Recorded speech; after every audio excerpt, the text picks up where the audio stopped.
All right, hello everyone, and peace of the Lord to all of you. We will go a little bit earlier. Please invite your friends. Actually, I wasn't planning to go live. This is live from Gaza, from Israel. I put it for you until I go and start talking. But I saw a video from Mimi Hijab, and I find that this video is interesting. I did not make any comment about the so-called debate. For a very simple reason, I did not watch it. I'm not really interested. I know it's just stupid talk, And this guy Morgan, he do dog show. The whole idea of this so-called debate is to bring more viewers, and it worked. Obviously, millions of people watch. But if you think about it, you will find that there's no quality in the conversation, and you learn nothing except each one of them, without even listening. It's you. Like I heard that Mimi Hijab said that Washington was Churchill, he was a criminal, war criminal. I heard like a second. But in the same time, I just saw this video of Mimi Hijab.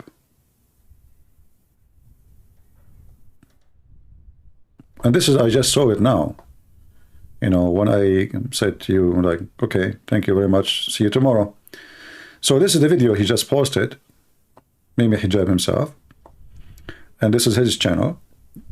And obviously, if you ask yourself why he made this video, look like he is under criticism, some people, and he want to make himself look better. So he said, let's hear what he said. And he is the one who chosen this part of his argument. Hamas post October 7th. Look, here's my opinion. Let me be straightforward about this, right? Anybody who kills civilians, anybody, whether it's the IDF, I'm consistent in this manner. If it's proven beyond reasonable doubt that these people have killed civilians in both of our faith traditions, in Islam and Judaism, in the Qur'an is mentioned, in the Prophet, he said it himself, you cannot kill a woman, you cannot kill a child. I condemn them. I condemn them. Okay. So, here you ask yourself, okay, well, Hamas is a Muslim organizations, and all the leaders is sheikhs. So, is Mimi Hijab, he have a different book? Do he have a different religious value? Hamas don't have it. Is he a Muslim like them, or there is a Muslim left and there is Muslim right, and there is Muslim up and there is Muslim down? So I found that this is very interesting, because actually this is what we want. He condemned Hamas. So what are you there doing exactly? And I find it very funny that he is the one who chosen. You see, this is his channel. This is not my post. He just posted, actually, as soon as I finished, I was saying to you, like, okay, God bless you, take care. I saw the video posted. It appeared in the right side of my screen, and YouTube page.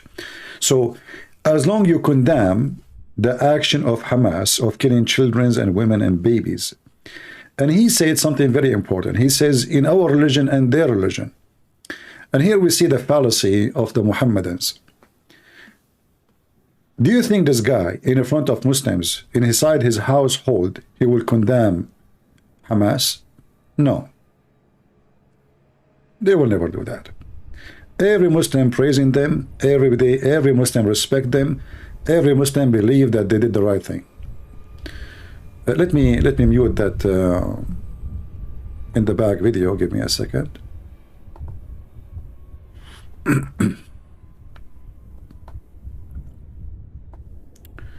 We have Gaza live.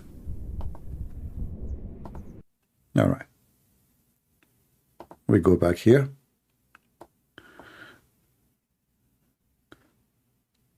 Or we go back here.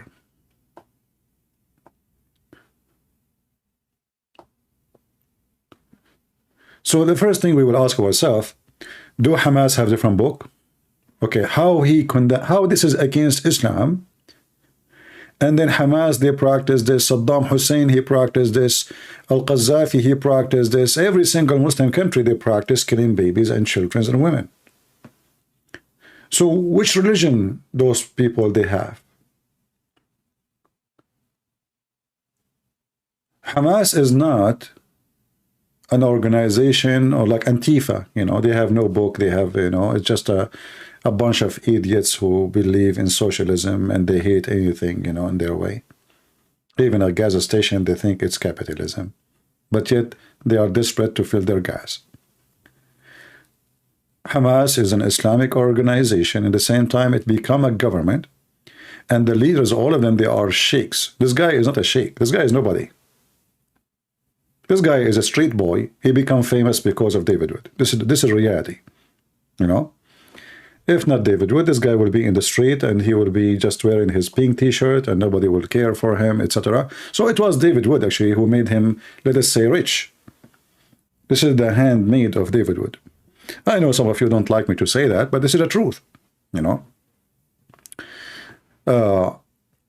And then you ask yourself, even why this guy, Morgan, he is inviting this kid.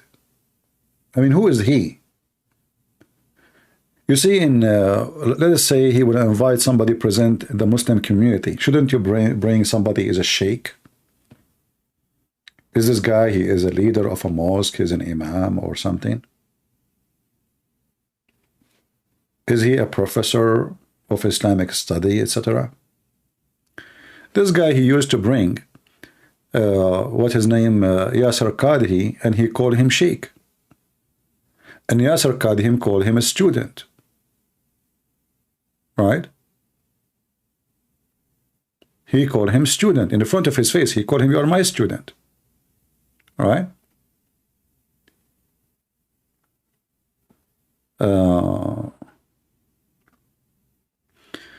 Linda saying, imagine Muhammad hijab on Piers Morgan, Christian princes still in YouTube complaining like the military leader of Israel.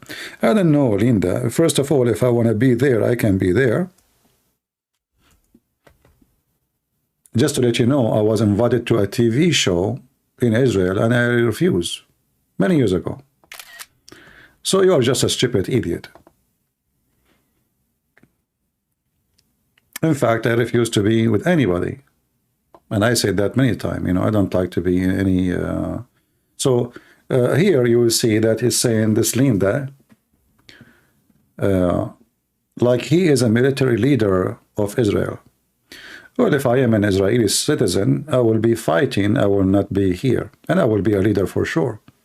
Just to let you know, I was in the army for real, not like this idiot who never hold a gun. I'm a real fighter. And I've been through war. So there is people who speak about war, who've been in war, and there is people who they never have a gun in their hand and do not know what war is, but yet they school you about war. So you're an idiot like your prophet. Anyway, change your name and come back with, you know, maybe you are Muhammad Hijab. And by the way, just to let you know, Muhammad Hijab himself, when he asked the Muslims who you like to debate, they said to him, he put a list of names. They said to him, a Christian prince, he is converting a lot of Muslims into Christianity. Did he debate me? He did not dare. He hung up on me 6, 7 times. So here you ask yourself, if Muhammad Hijab is there, what he was when I was calling him to debate him. The coward, he ran away. He played a tape. Did you say that? Hang up on him. So this coward, he is there simply because the person in front of him, he do not know anything about Islam. And they will speak about politics. Nothing, no proof, no reference, no agreement. Same time, name for me one Muslim he condemned Hamas. The only one who condemn Hamas is those who oppose Hamas. What does that mean? Mean they are fighting over power or they are fighting the Muslim Brotherhood, like the Saudi. The Saudi, they listed Hamas as a terrorist organization a long time ago. But not because of their Islamic view, but because they are trying to take over Saudi Arabia. The same as Al-Qaeda, the same as ISIS. And in fact, Osama bin Laden and his fighters, they were sponsored by Saudi Arabia for a long time. They collect donations from the people, from the public, in the mosque, in the stores, everywhere. And then they send them to the Mujahideen in Afghanistan. And who is the head of the Mujahideen? Osama bin Laden. The day Osama bin Laden, he starts speaking against the royal family in Saudi Arabia, suddenly Osama bin Laden became a terrorist. But all his life, he was not. In fact, Khashoggi, the one who was killed by the Saudi intelligence, he was a Saudi intelligent in Al-Qaeda. Surprise, surprise. And this is not a secret. This is all over. The information is there. So the Saudi, they were sponsoring the terrorists because terrorism is the religion of Islam. But the second you speak against the royal family, which is not royal, a bunch of Bedouin, suddenly him, Hamas, Muslim Brotherhood, all of them, they are as terrorists. So now Hamas and Muslim Brotherhood, because they are the same party, they are wanted and they are forbidden, and they are forbidden from practicing anything in Emirat, Bahrain, Syria. You know, by the way, they have an office for them in Syria, but you cannot practice in Syria, which means the Syrian, the same as the Iranian, they use them just to control, you know, the same as Qatar. In the same time, we see Muslims in the West, they hate each other and they disagree with each other about everything regarding Islam. Like this guy, Mimi Hijab, he have a whole channel, is just to, you know, to bully Muslims. Him and Lili Dawa. In fact, he is so nice with this rabbi compared to how he act with Muslims. With Muslims, he bullied them badly. He speak about their women. He speak about their wives. He speak about their children. This guy is a very, very evil bully man. Here, because he is in a professional show, so he tried to look like he is decent, you know, so he dressed a suit and he speak like a person in the suit, right?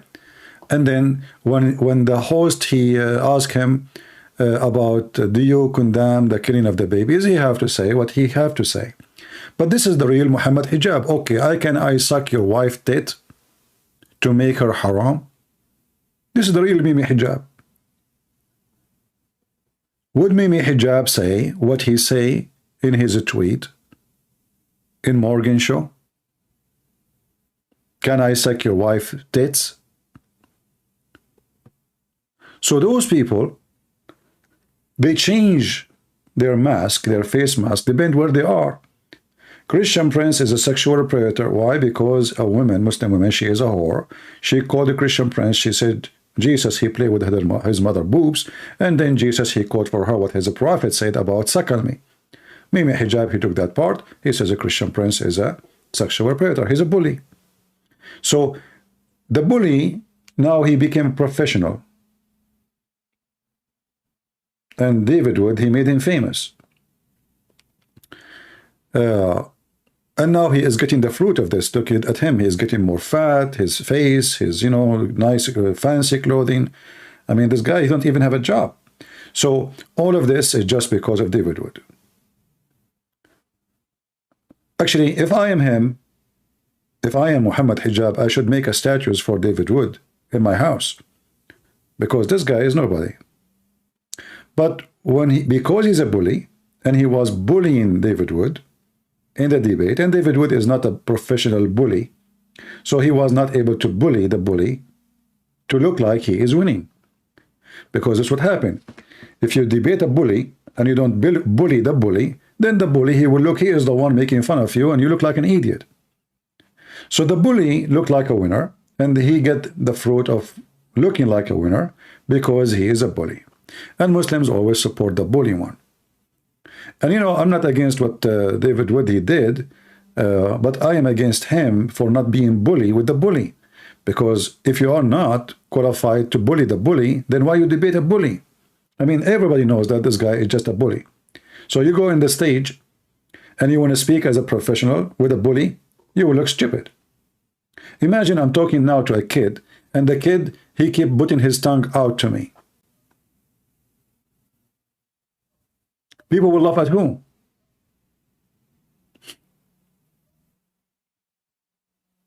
Do you understand what I'm saying?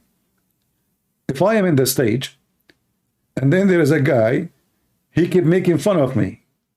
How he make fun of me? Not only by, he don't even say one thing is true. All what he said actually is absolutely false. And that's why he get upset from me. I made videos, refuting his lies about what he said to David Wood. But David Wood, instead of answering and getting him busted in the moment, he went home, he took 2 weeks, 3 weeks, and then he started making videos about what. So the bully, he got the fruit right away. He came online, he says, brothers, sisters, there's many people are leaving Islam. We are the one who defend the faith, and it's not even donate to us.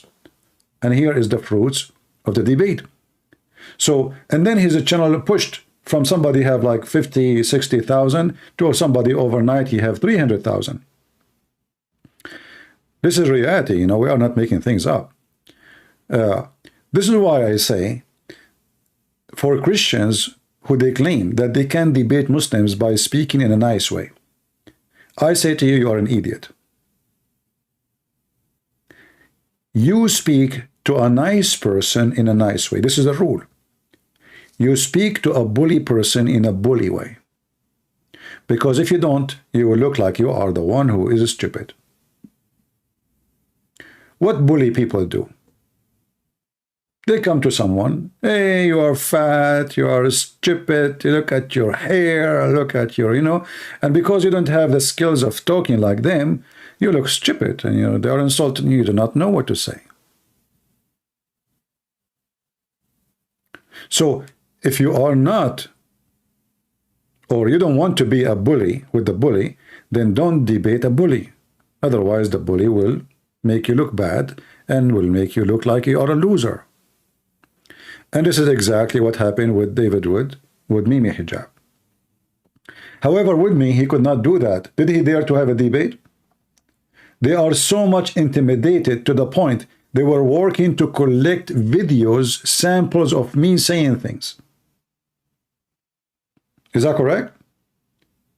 You will notice they never collect samples of videos of anyone. Not to Apostate Prophet, not to David Wood, nobody. Debate, okay, let's go debate. But with me, they have 5, 6 Muslims in the room. And they prepared themselves, and actually they were late 2 hours from the time they prepare, because they are preparing the videos. And they made a decision, we cannot debate him. We have to play the videos, and those videos supposedly will make him look bad. So the whole idea is how we can make this person look bad. As simple as that. Same time, I find that those people are really priceless. When somebody is stupid, he becomes famous, he will do stupid things. Literally. So,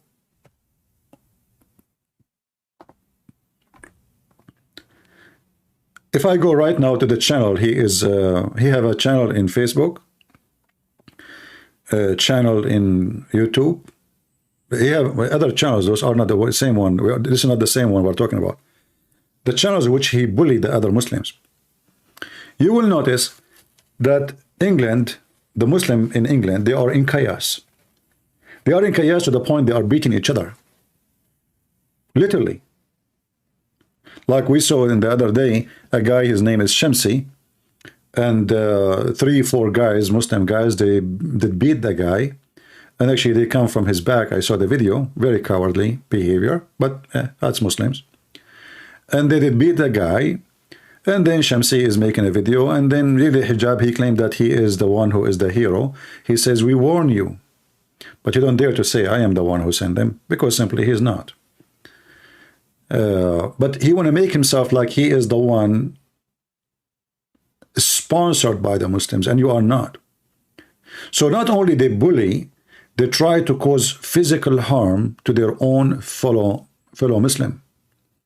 And this is why I believe that those are really priceless. they divide the Muslim community in everywhere. If you remember Larry Dawa, when he made a video bullying the guy, the other guy, and he called the video, this guy, you know, he support Israel. Do you remember? Let me see if I can find it for you. We just played it, you know, 2 days ago.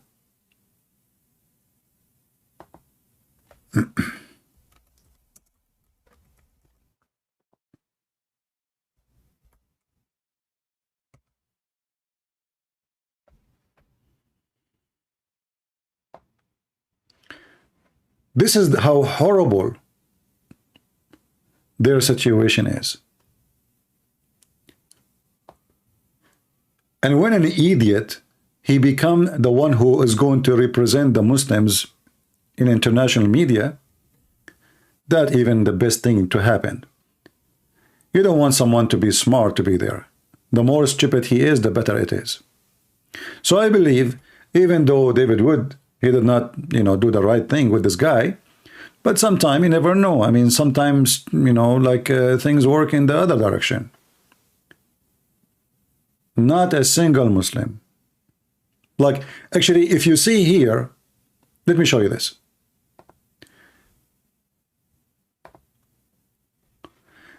This is the video which he posted, and this is the Muslims' comment. XX Steve saying, if you don't want to end your career, don't debate with Muhammad Hijab. And obviously, anyone who debate Muhammad Hijab, he loses his career. But Muhammad Hijab don't dare to debate me. And Muhammad Hijab, he is the one who delete everybody's career. If you go down a little bit, it says, let us not to forget the Israeli or the settler, which mean why you are condemning Hamas for killing babies. The Muslims in the text, they don't understand that this guy is just practicing taqiyya. You have to say that. It's in the TV, you know, like it's a, you know, a program watched by millions of people. So I have to say I condemn killing babies. But in reality, he don't. If we click at the reply, opposer and occupiers, they are illegal. And by international law, Palestinians, Hamas, or anyone else from Palestinian territories are allowed to resist the occupation. So you see, so whatever he said, actually, the Muslims don't agree about what he said. So why he said? Well, they understand that this is taqiyya. At first, they came as refugee and become invader. Well, isn't it you? Is the one who is doing that? You came as a refugee to London and now you claim that you own London? But the truth is, even the Quran, those stupid people says it clearly that this is the land of the Jews. Paris is such a hypocrite. Well, I thought Muhammad Hijab is being hypocrite, because why he don't say, well, in Islam, we are allowed to kill our enemies. Isn't it he's a prophet? When they asked him about killing women and children, he said they are from them. He said that the prophet forbid. And then if you go and read the Muslim books, you will find that the prophet forbid killing the women, not because if he forbid, but because those are going to be our slaves. Why you want to kill them? However, if it is of necessity, you kill them. Children's and women, they are taken as sex slaves and slaves for sale in the market. So Muhammad, he liked to protect his product as long it's valuable. If it's not, kill them.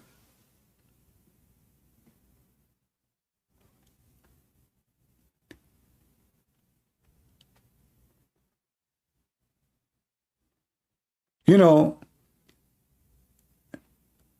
please consider that it is a must to be easy in Israel to express solidarity for the innocent people of Gaza.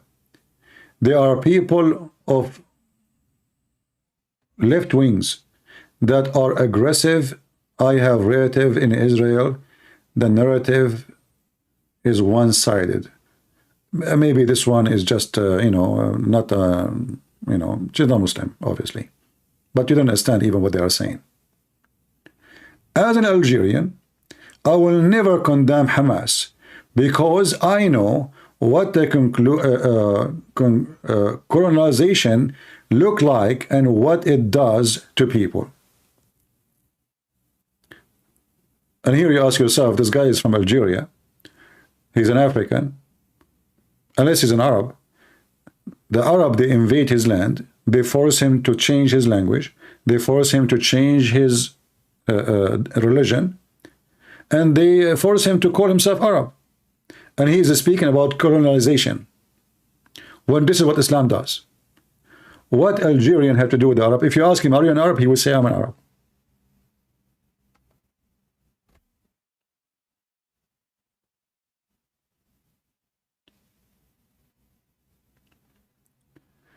Here it says, a real man of consistency and a single standard man hijab. But isn't it Muhammad hijab in the Deen show? He says, the Prophet, he said, actually he said that in the speaker corner, maybe if you can find me the video. He said, the Prophet says, if you don't convert to Islam, I've been commanded to kill all mankind. Unless you are a Muslim, you will not be killed. This is the same guy.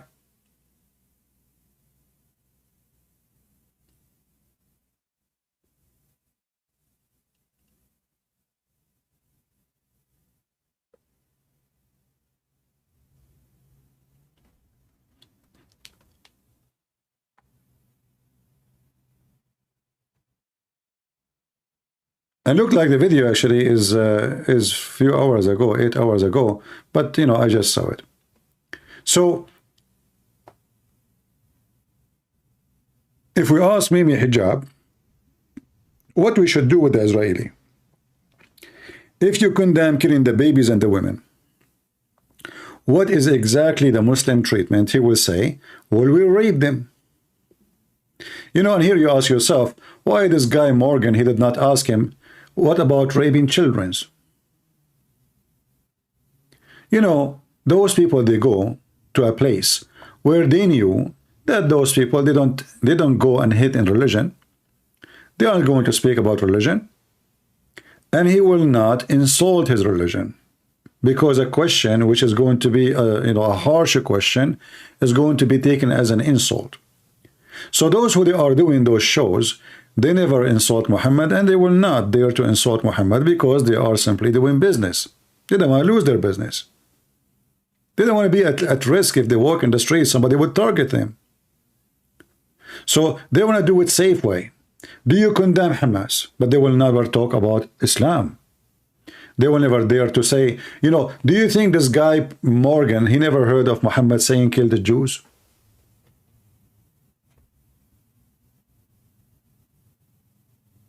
Why Muhammad want to kill every Jew? At that time, there was no Israeli state as a state. It was under the occupation of the Roman. Do you think Muhammad will say to him, Muhammad, he killed every Jew in the Arabian Peninsula? Why he killed them?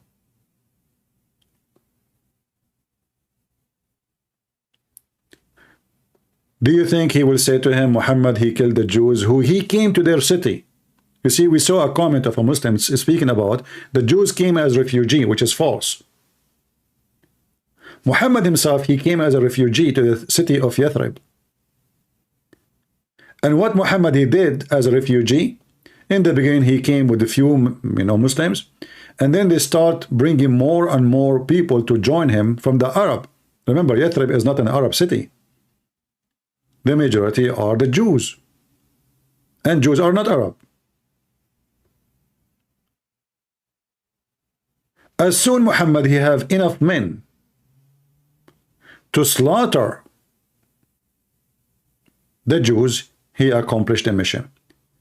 In fact, he start even assassinating Jews, women and men and old.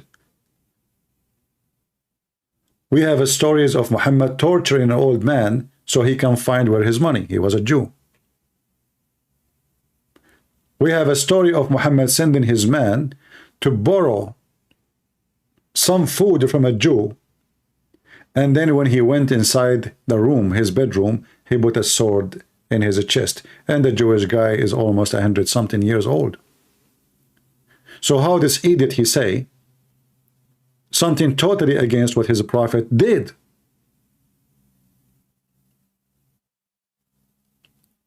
And this is why actually he is here. He is here because he knew that the person in front of him, he have zero knowledge of it. They study the person. They study who is the one who is going to debate them.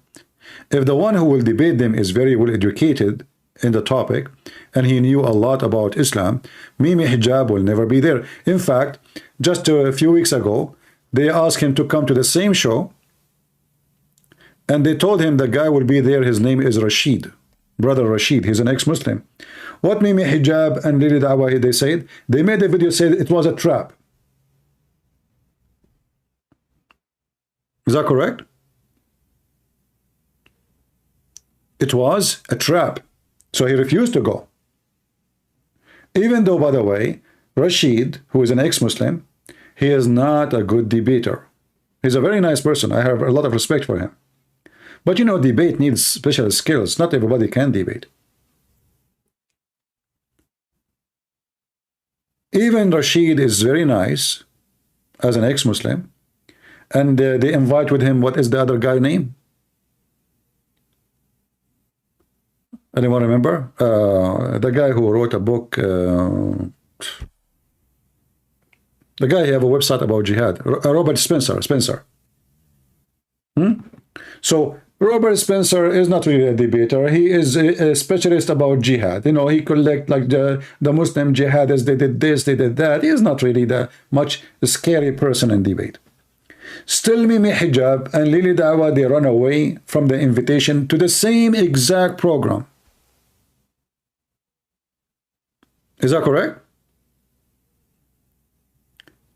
And they made a video saying it is a trap. In the beginning, they were excited. The Dean Show, he made a video. He said, a great news. I received invitation from Morgan. And I told the brother Muhammad Hijab to join us. To join. Mimi Hijab, in the beginning, he was excited until he learned who is the one who will debate him. And then he retreat. How come he retreat then, but he did not retreat here?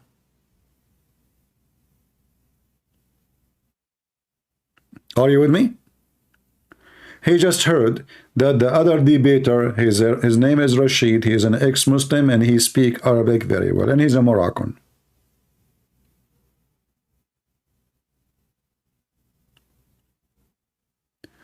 But here, Muhammad Hijab, he have the guts to sit next to this rabbi. He did not know anything about Islam. I did not watch the debate, but you tell me, did the rabbi says to him anything about Islam? Did he quote for him the Quran? Did he quote for him Muhammad? Did he say anything? No, I don't think so. So they are so good in debating someone he know nothing, or someone he is going to read from his computer, like what happened with David Wood. This is why, for me, I refuse formal debate. Because formal debate, in the way they do it, is they choose a topic, and then 5 minutes for you, 5 minutes for him. That is not a debate. Here, this is that dog show. This is not about this is just a guy. The one who is moderator, he switched the topic as he wished. He changed it, okay, let's go to this or no, okay, let's stop here, let's go, let's ask this question. He changed as he wished. This is why it's not a debate. We can even change the whole topic if you want. The moderator is the one, because this is a show, this is not a debate.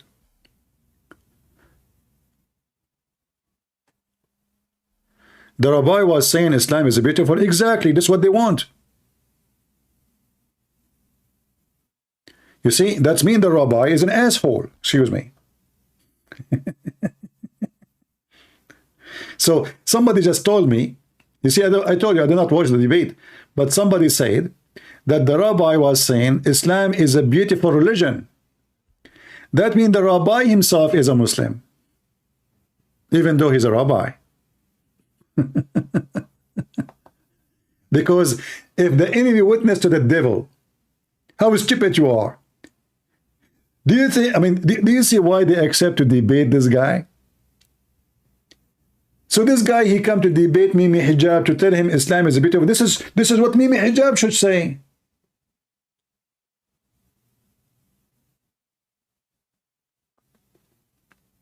Are you with me? This is supposed to be the job of Mimi Hijab to say Islam is beautiful. And you are telling me that the rabbi is the one who said that? So what is the rest of the debate for?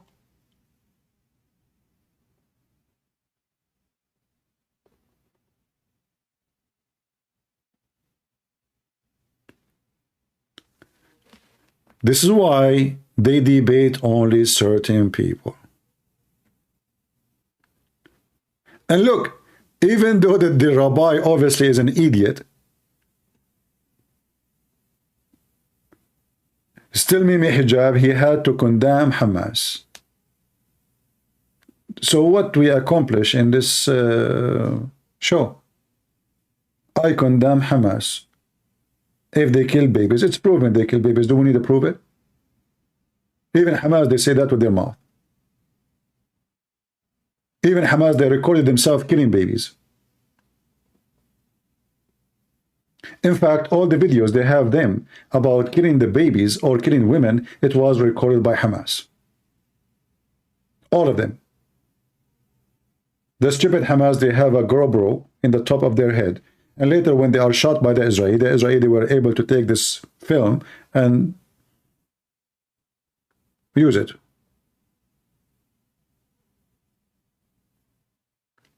Why didn't you watch the video? Because I believe it's going to be silly and stupid. I don't have time to waste. And it looked like I was right. You just told me, one of you told me, that the rabbi said that Islam is beautiful. That means the rabbi is a liar. He's a politically correct, or he's ignorant. Each one of them is a disaster. And that means that Morgan, he invited somebody, maybe in purpose, to make Islam look better. Or maybe he is desperate, he could not find somebody to present the Jews, so he invited this guy.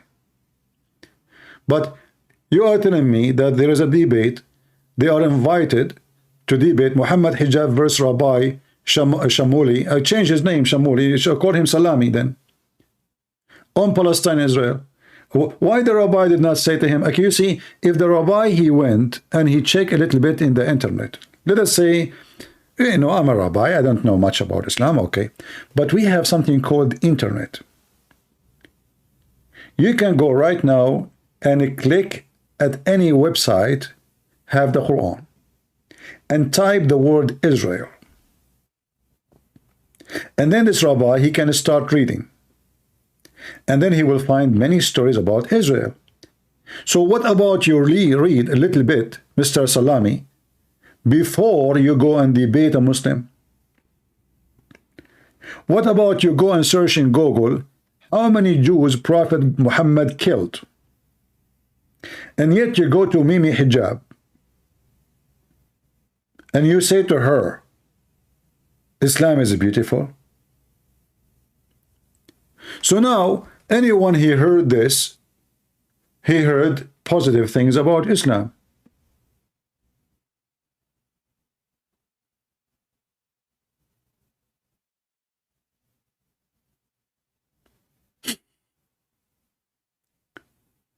So what was the debate is about? I'm going to open my Skype, even though it's getting really so late for me. But if there is any Muslim would like to make a comment about Mimi Hijab condemning Hamas for killing children and babies, and you tell me if you back up what he say, or you believe he is just being practicing taqiyya, which means being hypocrite liar. Either you agree with him or you condemn what he's saying. My Skype is open.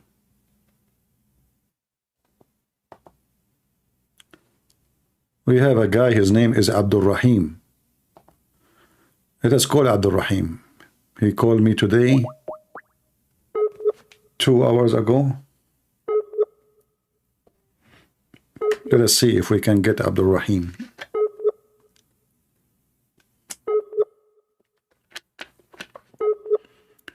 Maybe Abdul Rahim is not available, or he is not connected to the neighbor's internet.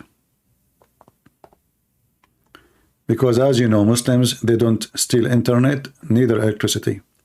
By the way, people of Gaza, they never pay for electricity. They never pay for water. They never pay for internet. And then you ask yourself, who is the one who give them the internet and the electricity and the water? So we want to kill the Israeli, but we take electricity from them. We want to kill the Israeli, but our internet, which we use for terrorism, is from them.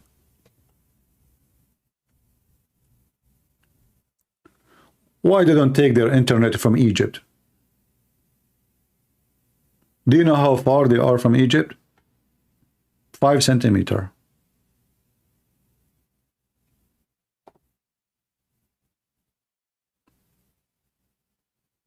Right? Why not from Egypt? Fear Allah and his slaves. Islam is bees. You know, just to remind you, Allah in the Quran, he threatened my people, the Arab Christians, long time ago, and he told them, if you don't believe in Allah, if you don't fear me, I'm going to erase your eyebrows and your mouth and your face, and I will make it backward.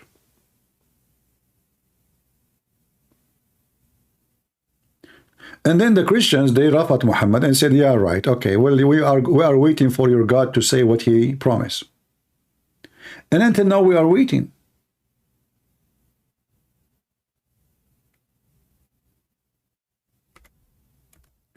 So if you fear Allah, that's because you're a donkey.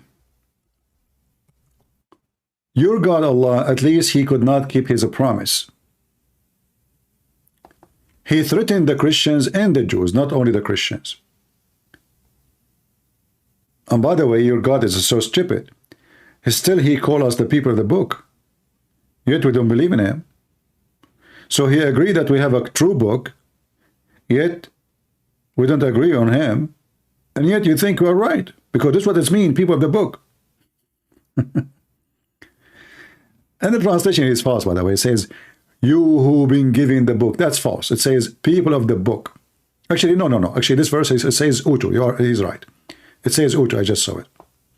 All right. Believe in what we have sent down, confirming what is with you. So the stupid Mimi Hijab, he keeps saying the Bible is corrupt, but the stupid Quran says confirming what is with us.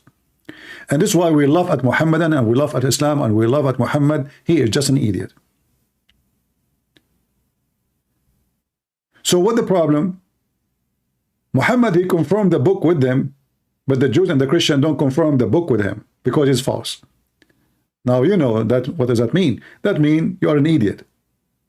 And then Allah is talking, saying, before we liberate faces and turn them up their back, which means your face will be to the back. That will be funny. So now if I want to walk backward because my face, my eyes in the back. Or curse them as we curse the people of Sabbath. And this has happened 1400 years ago. And still we are waiting. Have you even seen one of the Christians or the Jews from the time of Muhammad until now? He woke up in the morning and he found that his face is backward and Allah erased his faces and his mouth. By the way, translation is false. Not musu wujuhan mean we are going to erase everything in the face. So you will have a face, but there's nothing there. And you know, if the Muslim, they are perfect in translation. This is Arbery. I don't know what arbori he do for a living, but you know, I mean, he's arboring for us. You go to different translator, you will find different words and different zucchini. I mean, every Muslim, he have his own Quran. There's no Quran in the Quran because the translation is depend.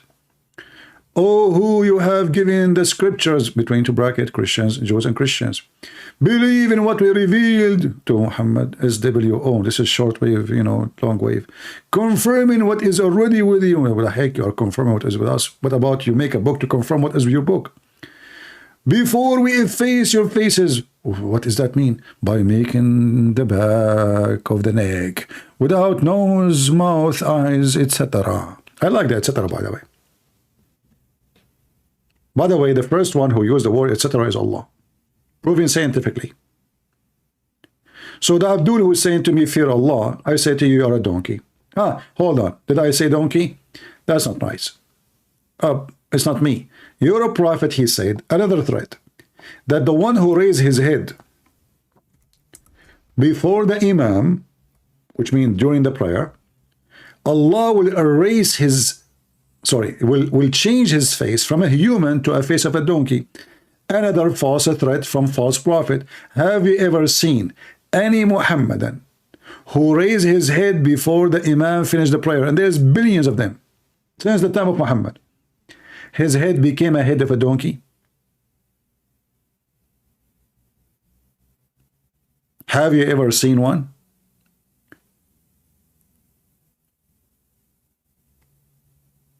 So what this threat is about? And why Allah want to make the head of somebody, he is praying, he is supplicating to Allah. By mistake, he raised his head up. He didn't see, because you know, when you put your head down and your ass is up and there's a guy in front of you, you see nothing. You don't see even the Imam. You see an ass of a person. So the guy, he raised his head up, and now the penalty for raising your head before the Imam is making your head the head of a donkey. I mean, obviously Muhammad is a smart donkey. And why I say he's a smart donkey, because the people who follow him are donkeys, but they are dumb to believe in such a thing. You see, your God will not make people donkeys, head of a donkey, for rape, for theft, for killing, but he will make your head the head of a donkey for raising your head. And you are a Muslim praising Allah a second ago, just a second, you are not even, you are in the moment you are praising Allah, just because you left your head up, he will make your head the head of a donkey.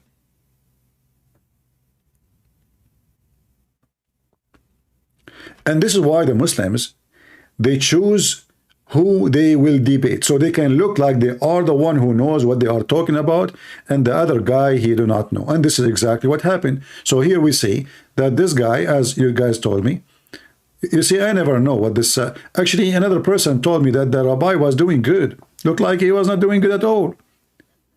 And I mean, how in the world he was doing good and he said Islam is beautiful?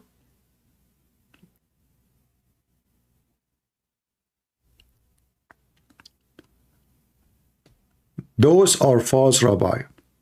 You know, I used to go on ABN, a TV station, Christian TV stations, and you know, David Woody used to go there.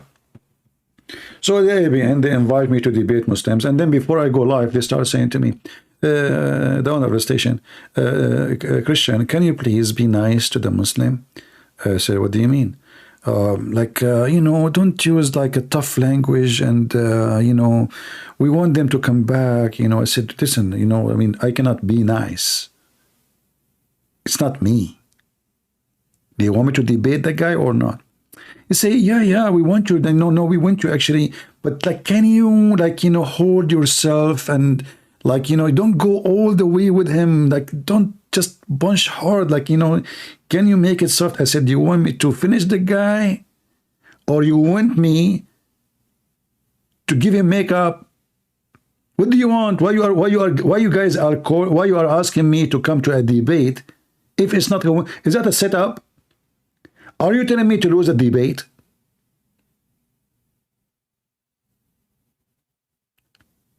And this is why I can go actually, you know, even those email is long time ago, but maybe I can find it. I sent them an email, said, don't ever contact me again. ever.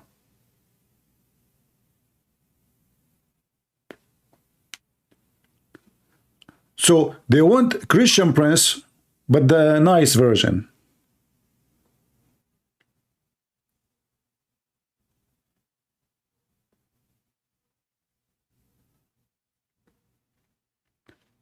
When I debated this guy, the head of the Muslims in USA, the Muslim Shia, Al-Husseini, who have 4 interviews with Fox News, they told me, this is not our agreement. I said, I don't know agreement. I never told you, you told me, you asked me for it. I said, I cannot do it. He said, but you were really so tough on the guy. I said, just don't call me again.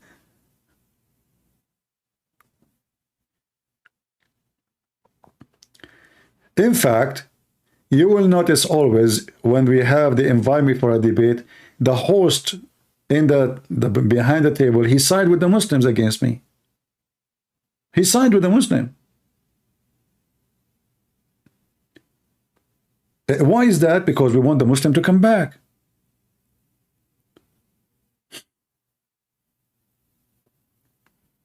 So I told them, never call me back again. I don't want to be there. You don't tell me what to say and what not to say and how nice I will be. I will never be nice. I cannot be nice with the devil. All what they care is just to bring the devil again because they want to run a show. And that's why I say there's a huge difference between business and mission. In a mission, you care for the truth. In a business, you care for having a show. But if they are smart, actually, they should be happy to have me because simply that will make more people watch and see what happened.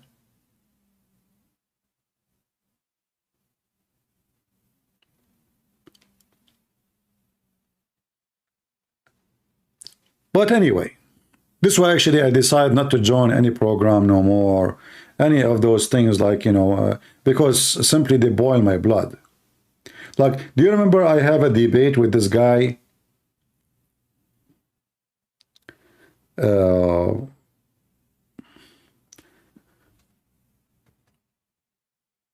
guy who was killed, yeah, Rashad Khalifa, his assistant, he was killed, Prophet Rashad Khalifa. So his assistant, which means the one after him, I have a debate with him, I forgot his name. And then the guy who was in ABN, this guy is an idiot himself. He called himself Edward. Sometimes he called himself, I don't know, Muhammad Ahmad. So he was a Muslim, he became a Christian, then became Muslim, then became a Muslim, then became a Christian, I mean, this guy is an idiot. So during the debate with this guy, if we can call it a debate, suddenly this guy, Edward, he told the guy, okay, he is going to go. Like, what the heck? So what we would do now? I mean, what you are saying? What? What is going? So they told me they have a debate. They brought the guy because I was not nice to the guy. I wiped the floor with him. They told him, you can leave. He's not being nice. To make him escape the humility. Yeah, something like that, Edward, whatever his name. A weirdo man.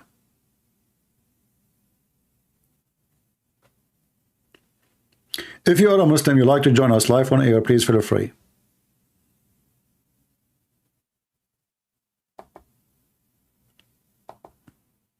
If you are a Muslim.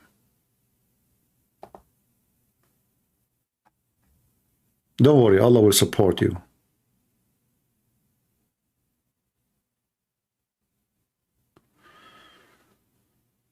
Somebody here texts me, but this is what?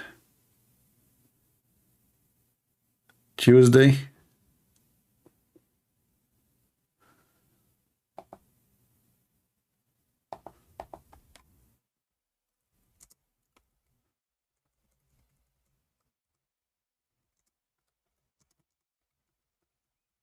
His name is Muhammad, but let's ask him if he is a Muslim.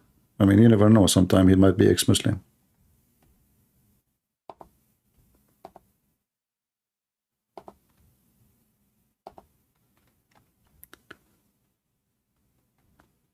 All right.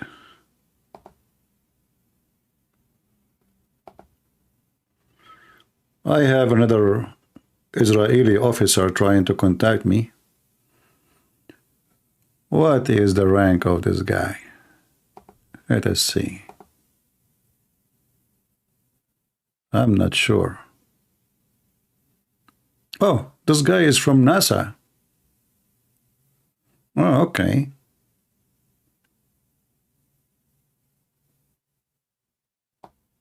I see here, I will not show his face. I see here NASA, and you see the Israeli flag. All right. So maybe he is like sent from Israel to NASA, I don't know, something like that.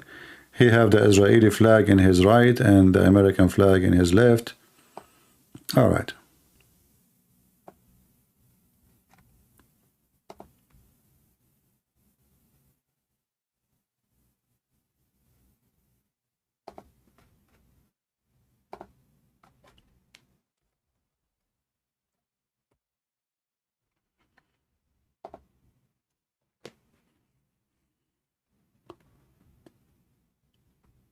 Let us see.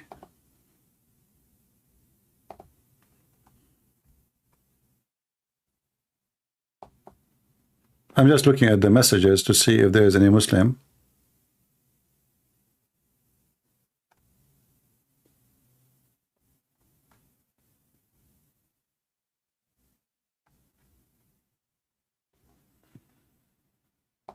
All right.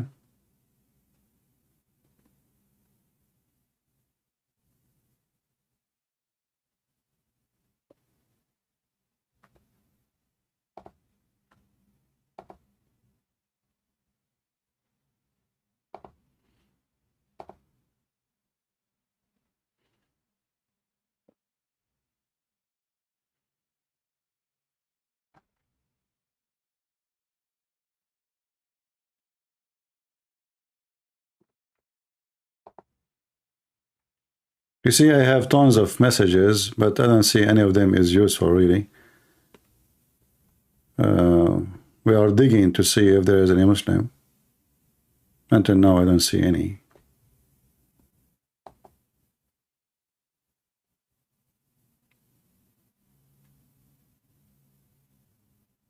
Oh.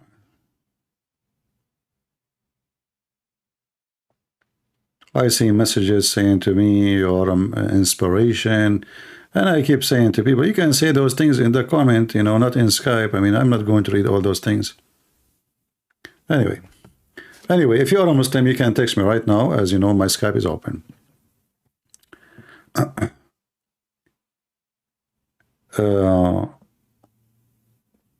Do we have any Muhammadan who would like to join us?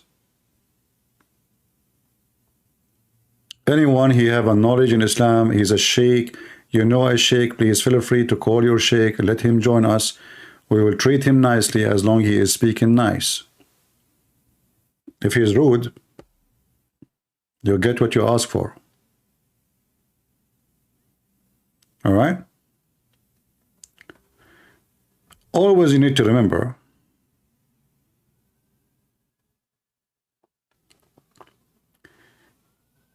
that treating people nicely or kindly is something very good.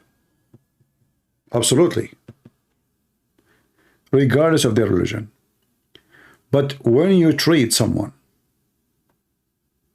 is rude, say he insults you, like the Bible says to us, if somebody, you know, hit you in your right cheek, give him the, okay, that's very amazing teaching from the Lord, right? But you need to remember that Muslims are different kind of people. And why I say that? The Muslims, they've been taught in the Quran that the reason the Christians are nice and kind because Allah curses us. Not because you are nice. So what that will do? When a Muslim, he insults you and he bully you, he will think that his book is telling the truth. Allah, he curses you by making you accept humility.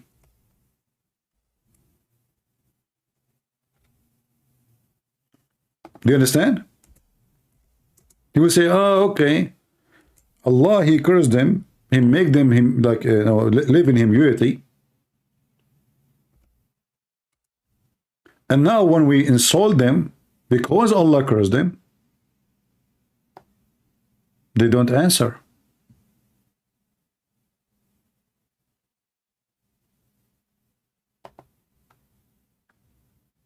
Do you see it?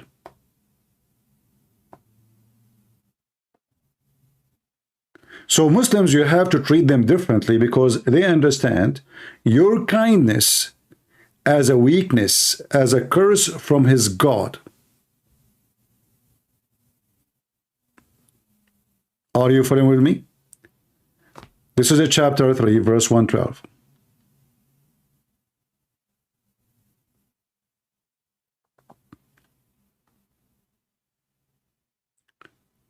So according to the Quran, Allah make you feel down.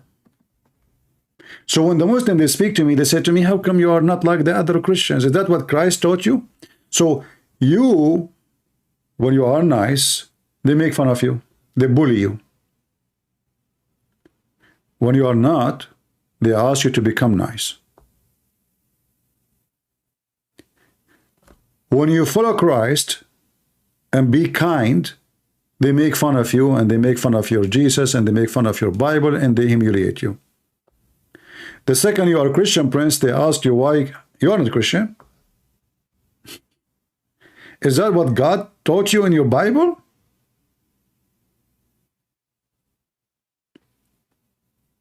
Suddenly, they want you to be Christian again. Because this is not the Christian they like. They like the Christian who they can spit at his face, and the Christian will not return the insult.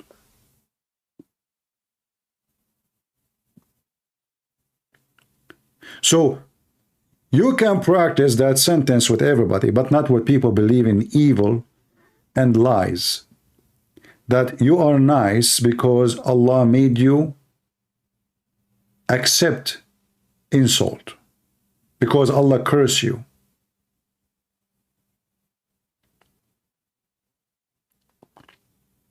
So when you deal with Muslims, you have to deal with them. You know, I saw a video just before I go live. Muslims and like supporter of so-called Palestine and Jews, and they are shouting. I said to myself, if I'm there, I'm not going to shout. I will have a sign insulting Muhammad, and you will see they will go home. Why you are wasting your time? Nothing will hurt their feeling and make them really, look bad, except saying something really, really true. Like what about printing a sign, says Muhammad, Aisha, she said, the Prophet, he effed me when I was 6 years old. What about making a cartoon of Muhammad, a picture of Muhammad saying, I'm going to kill every Jew?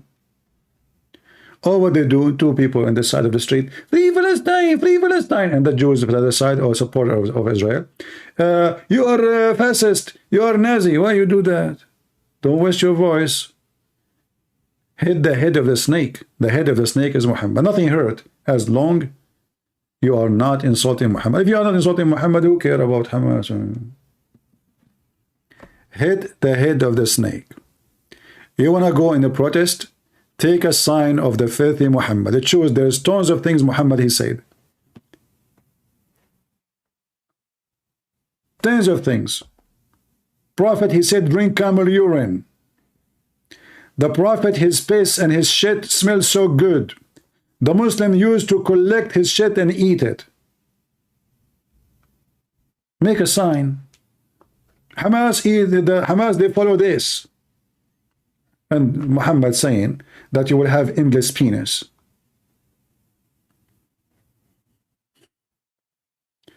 Don't you think a sign, a big sign, it says that Prophet Muhammad, he said to Hamas, if you do jihad, you get endless penis? Don't you think this will be the biggest humility for those who support Hamas and support Muhammad?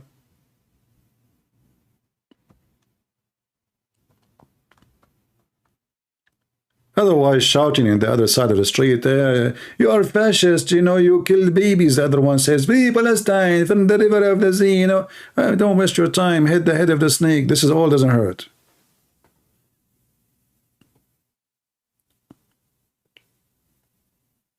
You want to hear it? Do it right.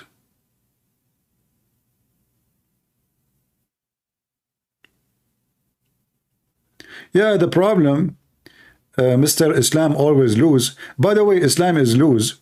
I don't know if you saw my channel title. Your prophet, he said, because your name is Islam always win, right? Which is not what your prophet said.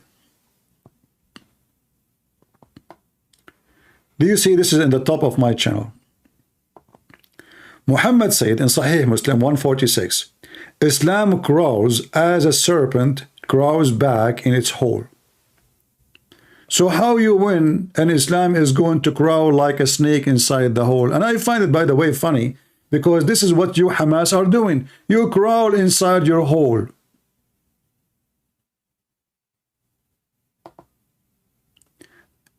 By the way, Islam is winning, but the Israeli took almost all of Gaza back. But Islam is winning. Ceasefire, ceasefire. So if Islam is winning, why you want to ceasefire? Don't you want to win more? You ask for a ceasefire because you are a loser, not because you are a winner. And by the way, did you see the tunnel under the hospital? Here we go. Do you remember when they said long time ago there's a tunnel under the hospitals, and Muslim they say it's a lie, and they have interview at Jazeera, they have interview with doctors in the hospital, they say this is absolutely false, they are just trying to hit the medical centers, blah blah blah blah. Here we go. The tunnel is there, and today they took many journalists to visit the tunnel. You know what? Soon we will open a casino there. It's called Hamas Casino, Tunnel Casino.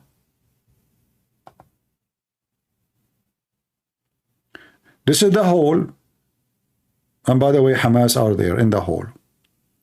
And this is the tunnel which is connected to the hospital. If you look in the corner of the screen, I don't know if you can see it, let me. They are showing you how the tunnel look like as a design. There's a graphic. Do you see the graphic? So now they are going inside the tunnel where the rats live.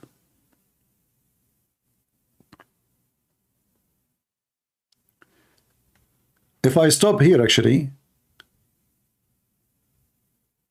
sadly, when I click at the video to stop it, it make, oh, hold on.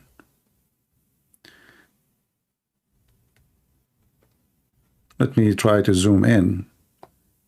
Here the graphic in the corner, but when I click at the video, maybe if I go back, let's see this, and I play, then you can see it better. Do you see how the graphic working? So they are showing you now how they are going down, deep, deep, deep down. All right, the graphic is showing you. And then the tunnel goes to the right side. I will play the video again, but just to show you the graphic.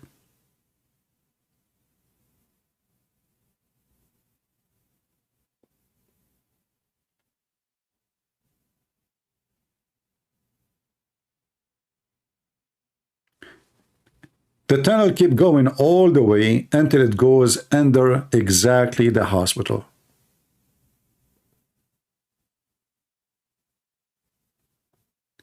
I will play the video again, don't worry. I mean, just we are focusing in the graphic here now, so you can see how the details. So if I move it a little bit here, like here, he is moving, you know, it says 50 meters. So let us go and see the video from the beginning. This is how coward they are. It turned to be that the Israeli, they are saying the truth.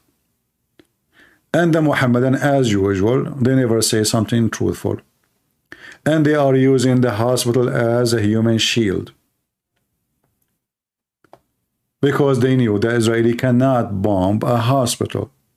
If they do, the whole international community will condemn them.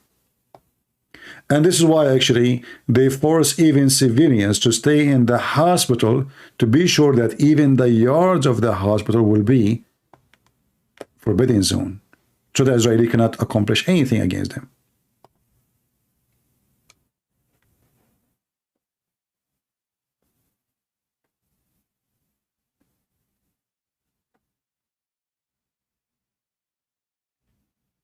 And now they go down. You will notice they have a ladder. The ladder is made from metal.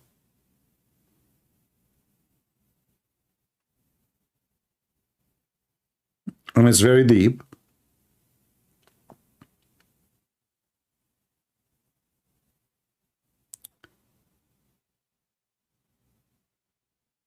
I don't know if you can see the stairs.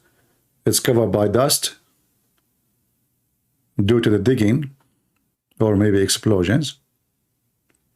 And this is the center of the stairs. It's like around the store. It's like, you know, it's like a around the column going in circle. You keep going down all the way to the bottom of the tunnel.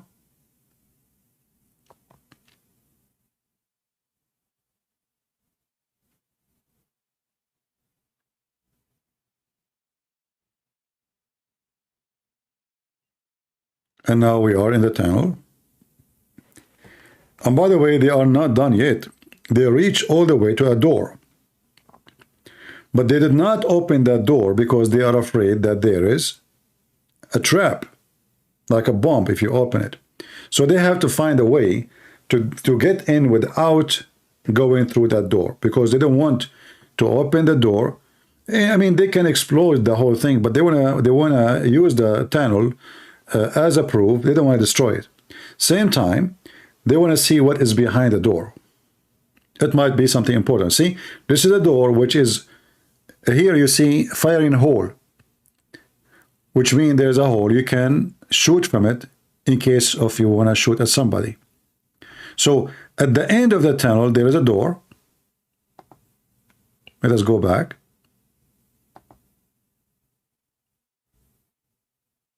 And that door is bullet and explosion proof. Very thick. In the door, there's a hole to fire at anyone who want to get close to. So you never know. Maybe there is Hamas inside. I hope so. Maybe even there's hostages inside.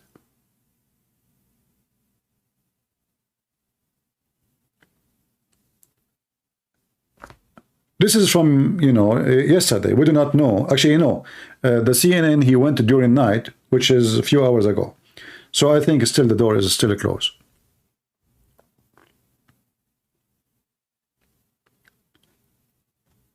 Those rats, they claim to be men, they claim to be fighters, they claim to be brave, but the fact they are a bunch of cowards. When real army come to them, they are hiding. There is nowhere to, you cannot even fight them.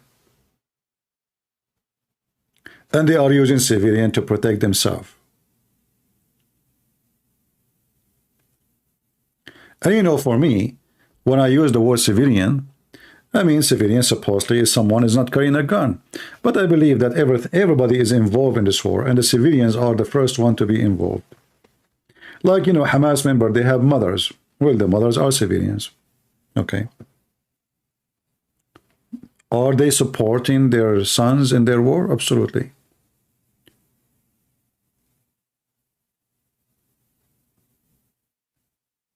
What about their wives and children? They support their daddy? Yeah, absolutely. Okay, they are civilians. By international law, I'm not going to talk about a child now. I'm going to talk about adult. If you do hide a terrorist, if you support a terrorist, if you feed, shelter a terrorist, you are a terrorist. Is that correct?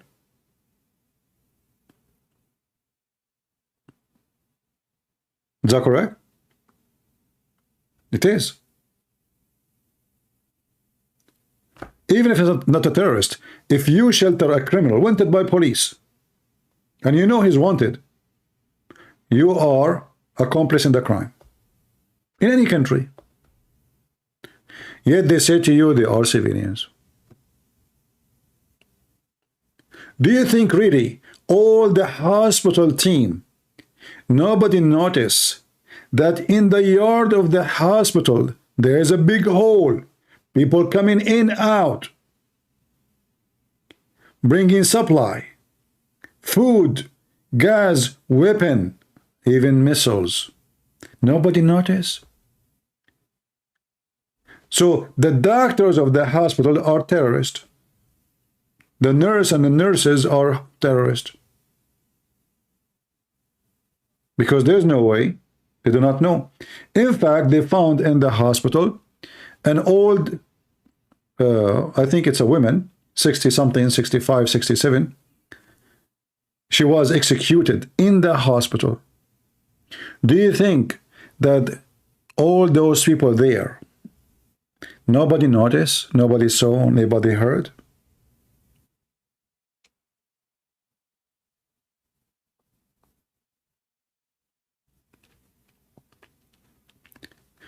And this is why I look at the statement of civilian in a very, I find this very stupid and not true.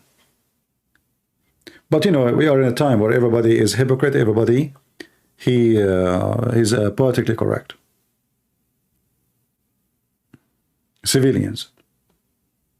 Do Muslims believe in civilians? When the Assad, when Saddam Hussein, when Erdogan, when all of them, they were bombing cities. Did Erdogan remember that he have there's, if I go right now, I can show you the tons of videos.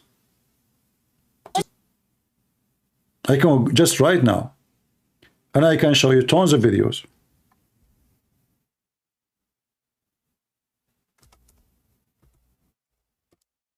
Bombing massive, like in a massive way, with no mercy, towns and cities.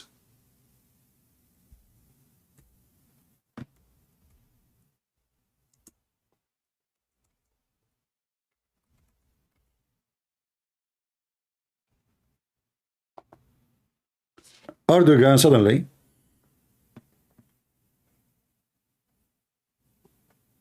he cared for civilians.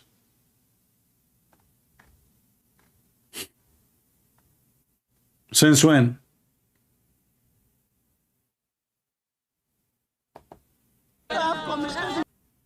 Those are the Kurdish.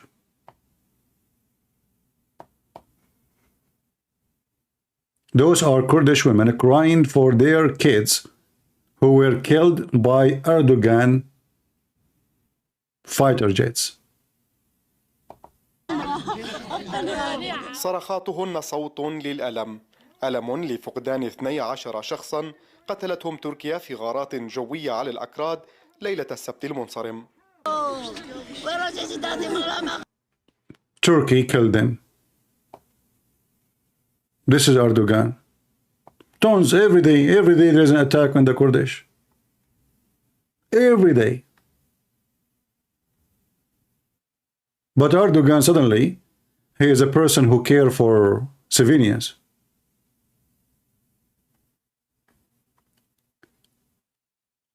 Why none of the Muslims goes in the street strike against Erdogan?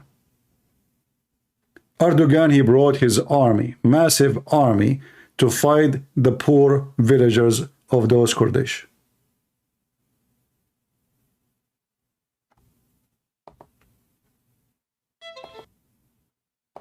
I can show you tons of videos.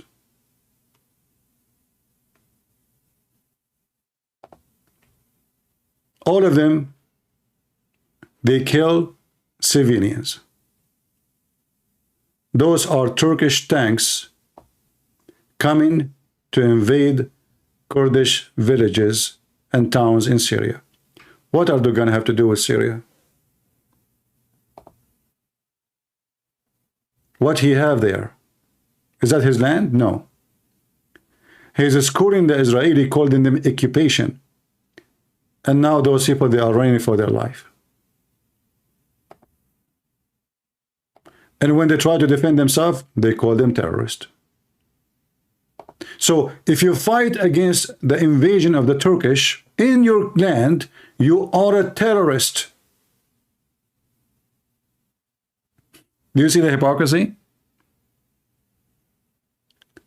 If the Kurdish, they fought back against the Turkish invasion, the Turkish consider them terrorist. Hamas is not terrorist for Erdogan.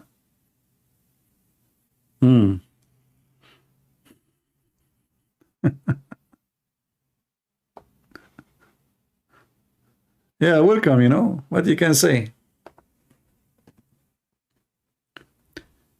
Saddam Hussein, he killed tens of thousands of Kurdish by using chemical weapon. Have you ever seen one Muslim in the street striking?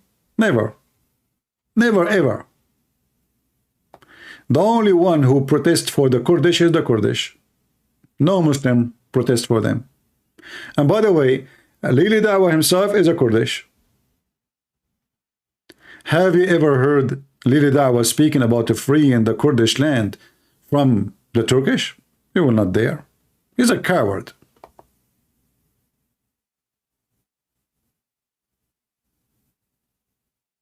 He is a coward.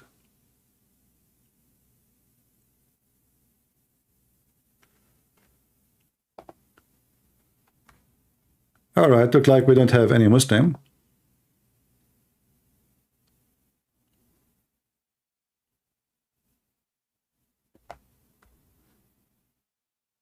Have you ever read the work of Saint John of Damascus? You know, I think John of Damascus, he did not know really much about Islam. Why? Because Islam came as an invasion suddenly. So he wrote what he just able to know. You will notice that even they are not talking about really. I mean, if you go and speak about Jerusalem as an example, they describe the invasion in a different way. And they don't even say the word Islam. They say Arab. There's no mention of Islam. So I believe that even though that the writing of somebody asking about John of Damascus, I believe it's very important, very valuable as an old, very old documentation of what happened at that time.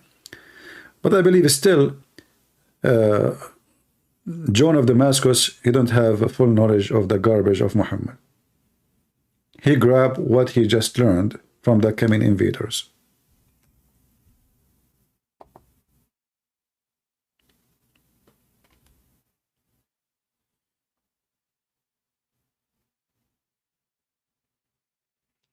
All right, anyone have a question?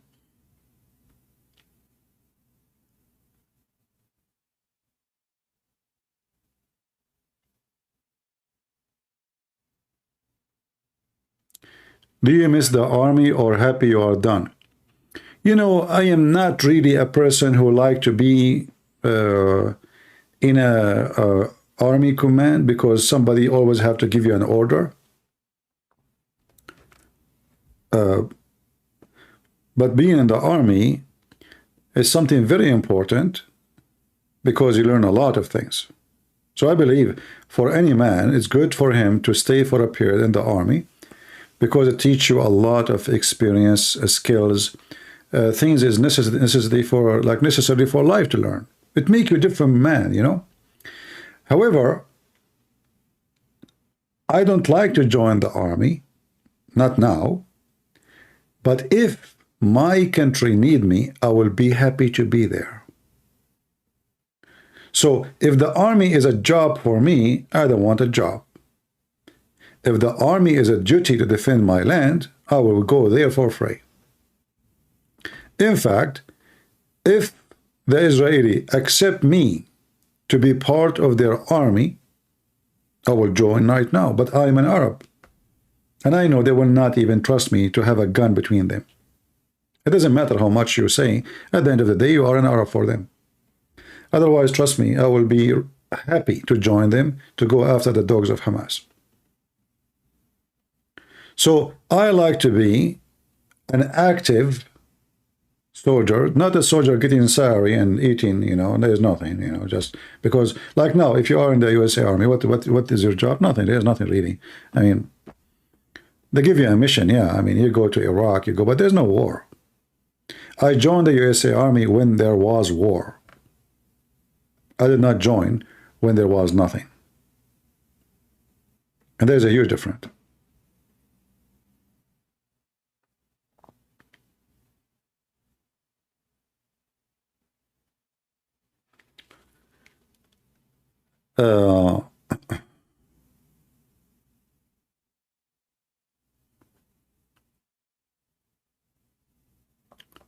What verse spoke to you most on your way to Christ? You know, I hear those like questions, but you know, I don't want to be like, I mean, your question is a very nice question, but I find it not right. Not right. Because, you know, when you are a living human being, you are a living human being. You are not just a piece of rock and only one thing will touch you. You see, when you are a person who, like, let us say you are a rock and the rock is not moving. The rock does not have a choice what is going to touch the rock and what part of it is going to be exposed to the sun. So there's a side of the rock is touching the dust. The side of the rock is in the air and the sun. And then we try to find out which one is more effective or affecting the rock. Is it the dust or it is the air? The rock is a rock, have no feeling. It doesn't even recognize the dust, neither the air, neither the sun. But you as a human, you are a living being, and because you are a living being, you have emotion. You move, you meet people, you speak to people. Then there is a verse fit with every day in your life. Which means a verse can be touching me today, it can be a different verse tomorrow. Because the Bible is the word of God, and it's a living word. Associate with the living human being. And every place in your life stages, there's verses about you. You know, some people, when they read the Bible, they read the Bible. And this is the problem. They don't really live the Bible. They are reading. But this is not how you understand the Bible. And this is how you can be touched by it. If you go right now, each one of us, you have different problems in life. You have different negative, positive, good, bad, health, whatever. Pain, concern. You will find, if you read a chapter, let's say one chapter in the Bible,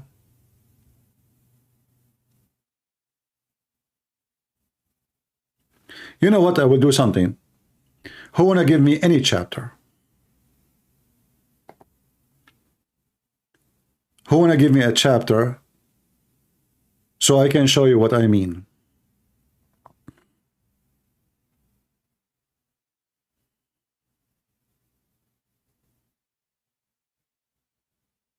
Anything of your choice. I don't want to choose something I choose.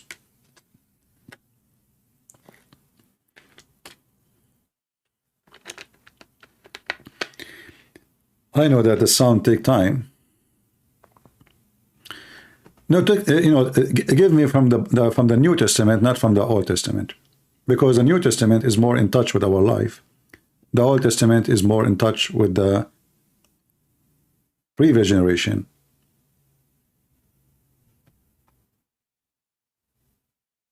All right. The first one posted about Old Testament, that will not be our choice. The second one, John 8. So we will go to John 8.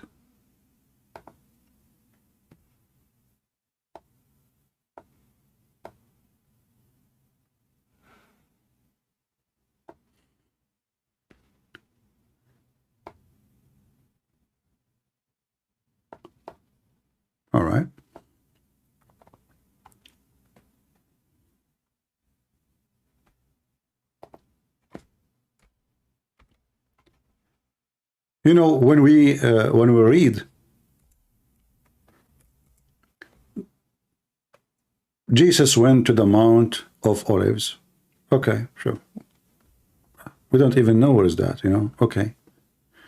In the early morning, he came again into the temple, and all the people came into him and sat down and taught them.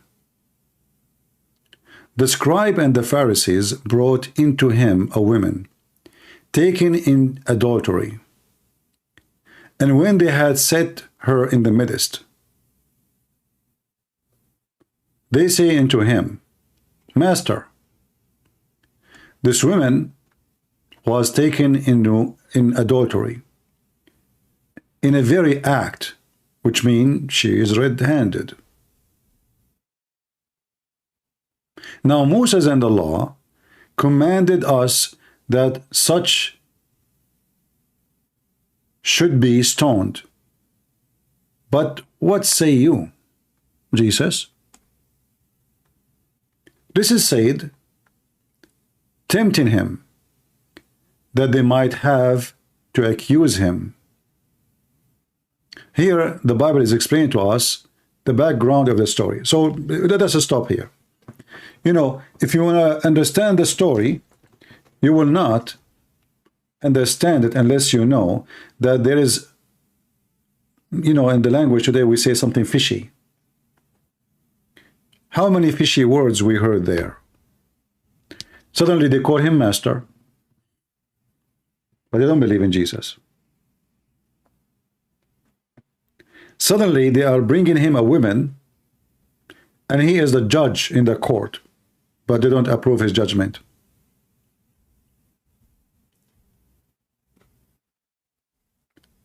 And the one who's doing that is the Pharisees, and those who they are the one who claim to be the most religious.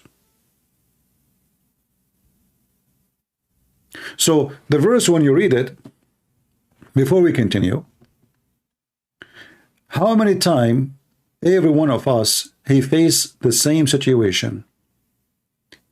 You've been accused or even red-handed in a very act, not necessarily adultery. You commit sin, you did something bad. And then suddenly you find yourself in the middle of the stage and everybody pointing finger at you. That you are filthy, you are bad, you are disgusting. I think most and more people, many people, they experience that in their life. And not necessarily about a crime like can be considered something massive, like you will be losing your life like this one. But it can be anything. A daughter, she is accusing her mother. A husband accusing the wife. The wife, she is accusing the husband. Mistrust, judgment, and you are under the spot of the lights, and the accusers are too many. So you will find that this story can fit with many of us, regardless what was the topic. Then if you continue, it says, now Moses' command in the law, the law command us that such an act, like, you know, an action, should be stoned. But what says you? And here we experience in our life people who want to judge us, but there is people who they are merciful. People who they are very aggressive, they have no mercy in their heart. Or people who they are in different level of life, in different understanding. They have different spiritual way to look at you. There's one, he see only a criminal, a woman, she should be stoned. And there's someone else, he is thinking about it differently.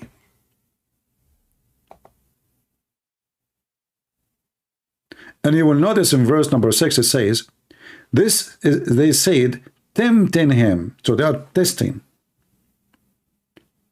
That they might have to accuse him. What? So is Is it the case against the women, or is the case is against Jesus?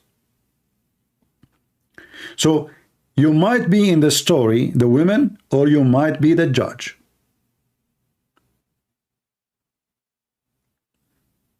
Are you with me? Because as you see, even the judge himself is a victim now. Did you notice? The story supposedly is about a woman. She is the one who will be punished. But the fact the story is about the judge should be punished.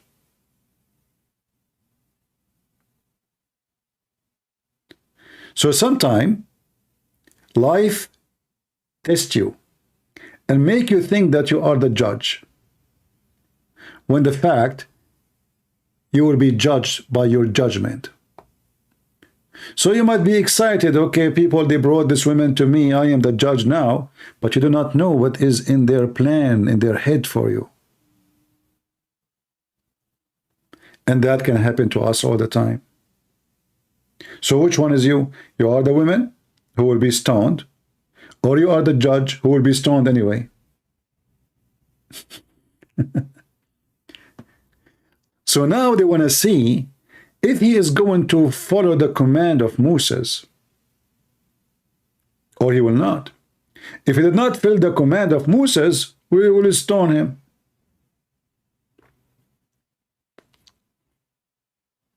If he followed the command of Moses, he killed the women. So look what Jesus did. So when they continued asking him, here you will notice that they are insisting, they keep asking, like they asked first time, Jesus did not do anything. They continue asking. He lifted him up himself and said unto them, he that is without sin amongst you, let him first cast a stone at her.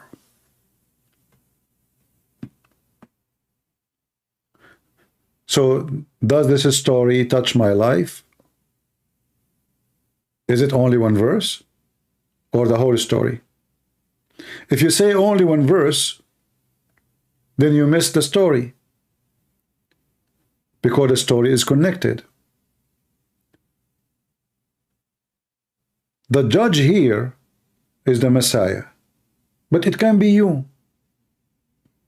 It can be me.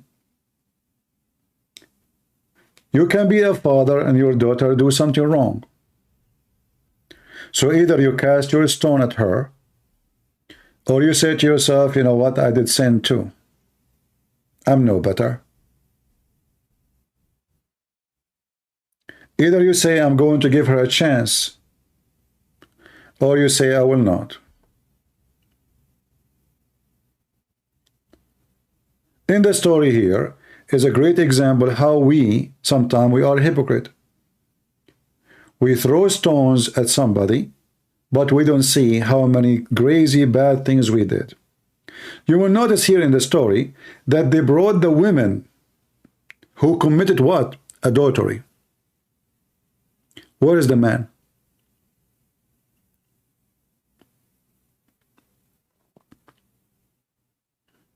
Are you with me?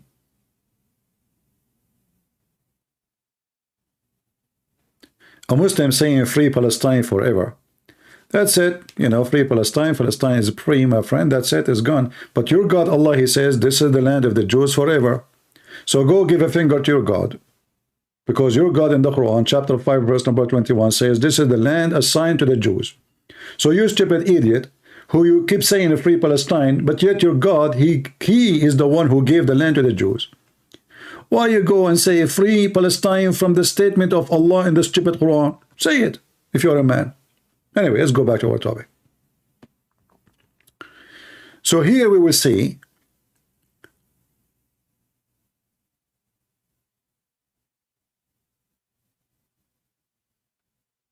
that the whole story can be about you in many stages in your life. Sometimes you are the victim, sometimes you are the judge, sometimes you are the Pharisee. Which one is you today? Are you with me? There's one of us today is the Pharisee. There's one of us today is that woman, not necessarily a woman as a gender, but in her case. And there is one of us is the judge, the same as Jesus, trying to tempt him, not because they are not interested in judgment. Here you notice they brought the women in a very act, but there's no man.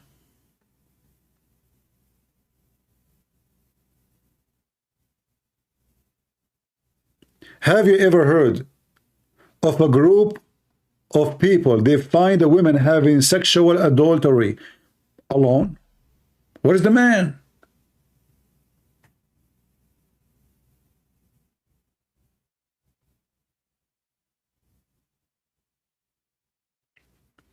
Something is missing, right?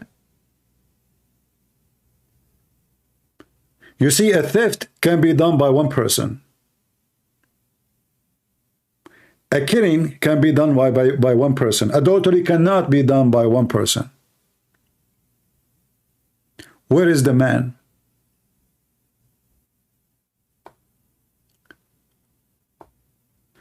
And here you notice that a reason which nobody, no Christian, no priest speak about. They, just say, Jesus says, you have, if there is somebody you have no sin, cast your... But there is something very important. Jesus, he discovered that they are a bunch of hypocrites and maybe they are lying. Where is the man? If there was really an act of adultery and then they let the man go, that means those people themselves are criminals. They are going after this woman who is a poor woman, and maybe she is even doing it for money. But they let the man who is using this woman to get his pleasure.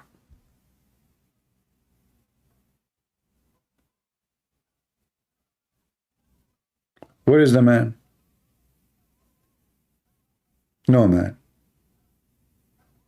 But if you read carefully, they said that they found her in the very act.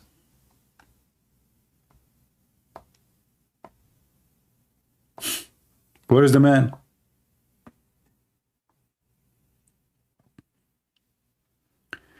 Which means this is not a rumor, like somebody said to somebody, somebody told somebody. No, this is they found her in the very act.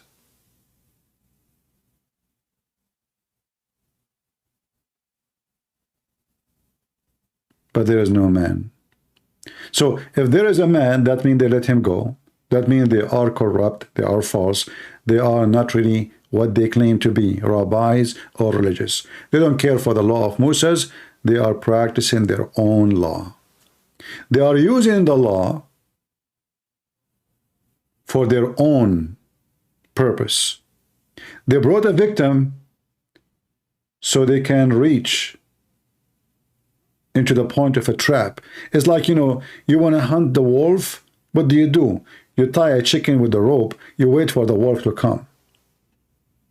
But in this scenario here, they are the wolves. And they use this poor woman as a trap for their own agenda. So in life, John 8, we did not continue, present many things about us.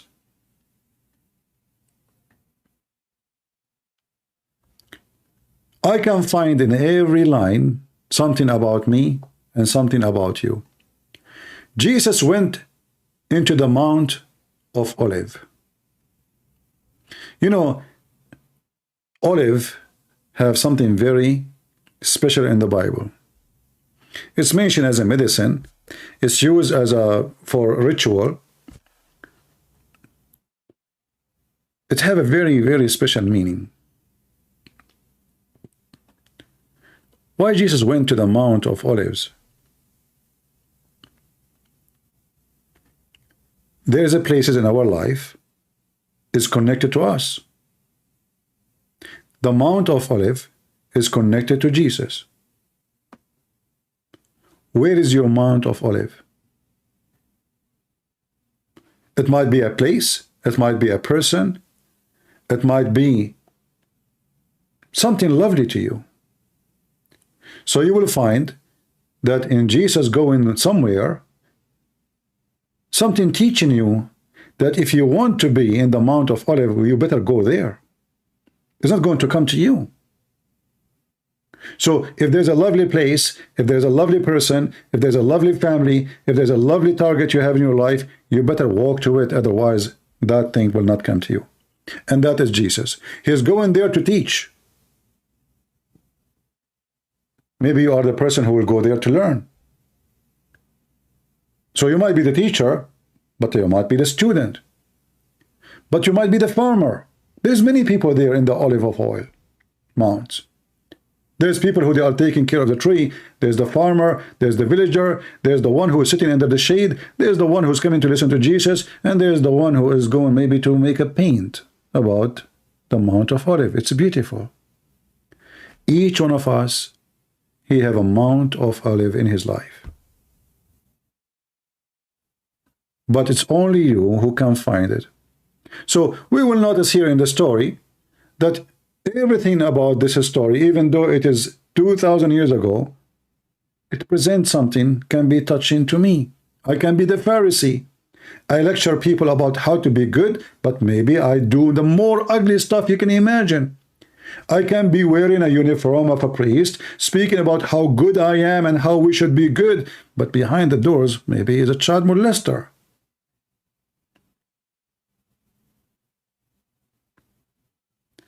Every verse you see in front of you, it have to do with your life, not only with Jesus. So when Jesus said to them,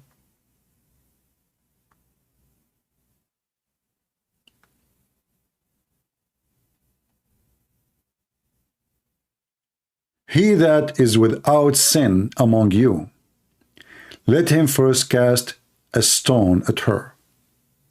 Now, this is a verse, is the heart of the story. Who agree with me that this is the heart of the story?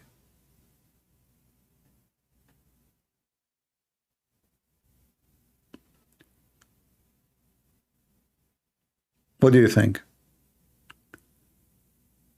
Is it the heart of the story?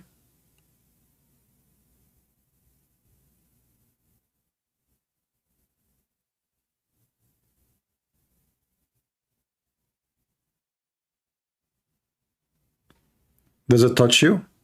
Does it affect you? Do you use it a lot? I say that yes, this is the heart of the story, but the story is not over.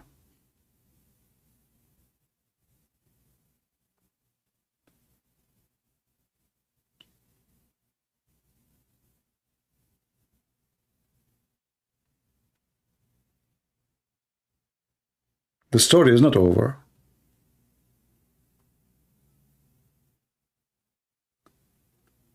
Because I can say, you can say the same sentence to me. I can say the same sentence to you. But if I could not make you feel in shame, that sentence mean nothing to you, mean nothing to me. So obviously when Jesus said that sentence, he was able to do something very special. Remember, those people are hypocrite anyway. They brought a woman without a man, accusing her with the very act, and they are coming to test Jesus, to tempt Jesus, to see what he would do, so they can go after him, not after the women. And now Jesus, he said to them, if any of you without a sin, cast your first stone. So what the heart of the story, like what is the blast of the heart, like boom, boom, boom, like what we learn from here? Anyone notice?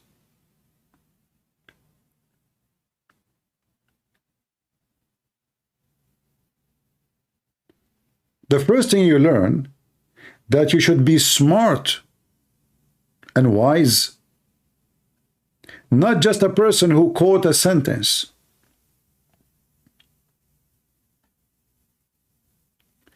You quote the sentence when the sentence is required. You say a word when the word is going to be effective. They wanted to tempt him, remember. And now Jesus being tempted. He been tried. If Jesus says stone her, well, now we know that he is going to follow the law. He is not a special. He is just doing, he is just a follower. He is not the person to follow. He is just a person to follow. I mean, he follow himself. He follow the law. But Jesus here, he showed how wisdom can solve big problems. How wisdom can be used for mercy. How wisdom can be used to expose liars. How wisdom can be used to touch the heart, even between those liars, to feel ashamed of himself. So when he said to them, the one without a stone, without sin, cast your stone, he did many things. He showed them that they are hypocrite. He showed them that they have he shamed them. And he showed them wisdom, that you aren't qualified. You yourself, you are the last one to be qualified to cast your sin, your stone. You yourself is corrupt. So how you can be the judge? And how you can be the one who carry the law when you are the thief? When you are the hypocrite? So you will notice, the more you read, the more you feel something about you.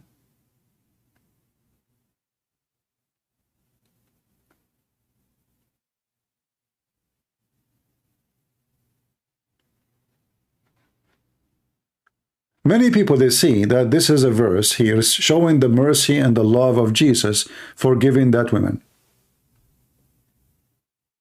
When Jesus had lifted up himself and he saw none but the women, he said unto her, Women, where are those thine accusers? Has no man condemned thee? She said, No man, Lord. Jesus says to her, Neither do I condemn thee. Go and sin no more. And here you notice the hypocrite one of us. He will take the sentence, which we call it the heart of the story. The one who don't have sin, cast your first stone. But they will not remember that Jesus says, Go and sin no more.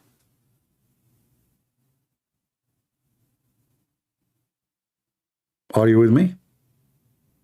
So if I am a fornicator, I will remember only the first part of the story. Jesus said, the one who don't have a sin, cast your first stone. Hey, you cannot judge me. I can do whatever I want. So I take that part and I say, Jesus, he forgive me for doing, but no. Jesus, he just gave her a chance. One chance. She take it or she leave it.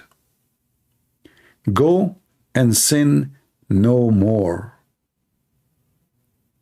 And many times, we are given one more chance. But time will come, and then you go to sleep, and then you don't wake up. And all your chances are gone. The Lord, he told you, go and sin no more. He saved you from the execution. He saved you from the judgment. He saved you from the Pharisees. And he told you what you should do. Go and sin no more. So if I say to you, there's one verse in the Bible, touch me, I say every verse touch me. Because as you see, everything can be interpretation of my life and your life. Our book is not a tale of stories or a book of tales. Excuse my English. My English is not that good. I'm limited with my words. Sometimes I have difficulty really. The Bible is a very deep book, but my English is very limited, so I feel bad actually when I speak about the Bible. This is why I avoid speaking about it, because my language doesn't help me. My ability in English doesn't help me really to explain what I want to say. Like sometimes I stop, even like I'm trying to find the word to use, but the words I know is very little.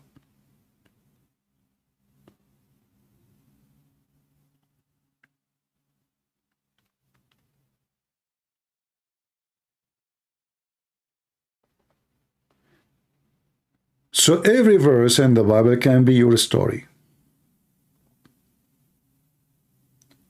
And this is why I advise you, when you read the Bible, don't read the Bible, live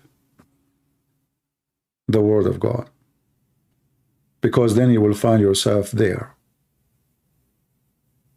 You will not be reading. You know,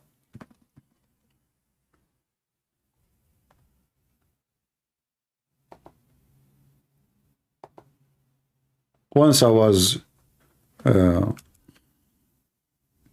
teaching, and in the room, there's a big room actually. There's like a picture, natural nature.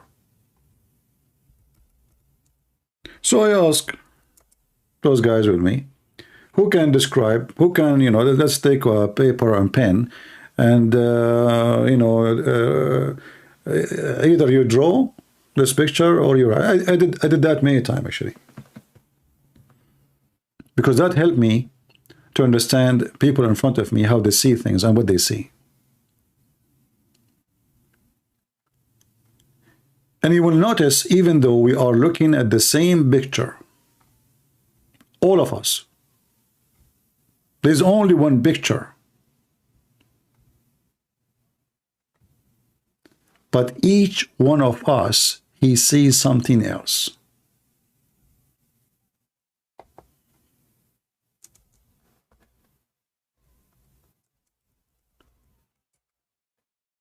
We don't say the same, we don't see the same thing. We don't even describe it in the same way. But all of us, we have eyes.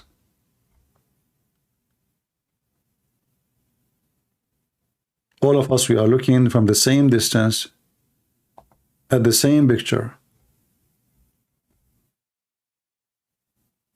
Why we don't see it in the same way? The answer is very simple. Because each one of us, he live different life. So he see the same image in different way.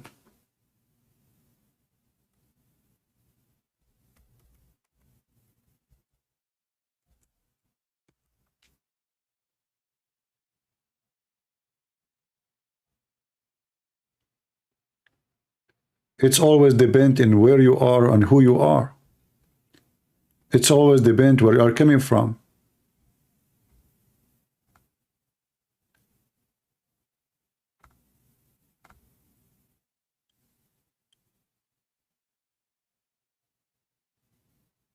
If we have a picture, have food, meat, fruits, and mountains, and rocks, and trees. A person who lives in a wealthy house, wealthy family, he will not even notice the food. I mean, he eats it every day, maybe. A person who is coming from a poor country, he saw those fruits, maybe he saw them like, he never saw them in real. Right away, he see the fruits. Or he see the meat. Other person, he sees something totally different in the picture. This is why you will see A person coming from Europe, he go all the way to the desert because he want to enjoy the desert. But a person from the desert, he want to go to Europe to enjoy Europe, the Greenland. The person who live in the desert, he don't see a joy. He see a very dead land, very harsh weather, very tiring.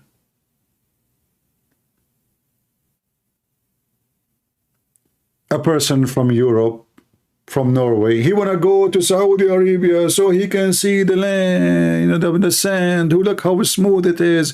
And then he drive a fancy car, Range Rover, and he think this is how he noticed the desert. But the true desert is not the one you see in the Range Rover, you know, with the air condition. So everyone, he have different vision for the same picture or the same thing. For we have different background, we have different stories, we have different origin, ethnic, languages, history, culture. All of those will impact how you read a story about Jesus.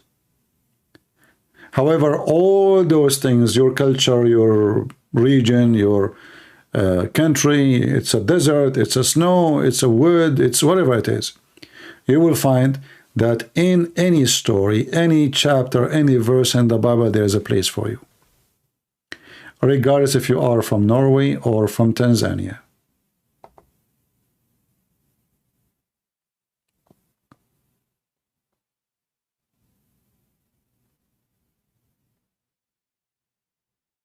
So I hope I answered your question. Now we can go more in details, but I think that's enough to explain. Right? So I advise you not to focus on a verse, because a verse does not tell the whole story. And by the way, I'm not talking about a story about the Bible. I'm talking a story about you. You are the story. You see, when Jesus said, Sabbath was made for the man, not the man was made for Sabbath, then you need to understand that everything you read here is for you. It's about you. It's not about Sabbath.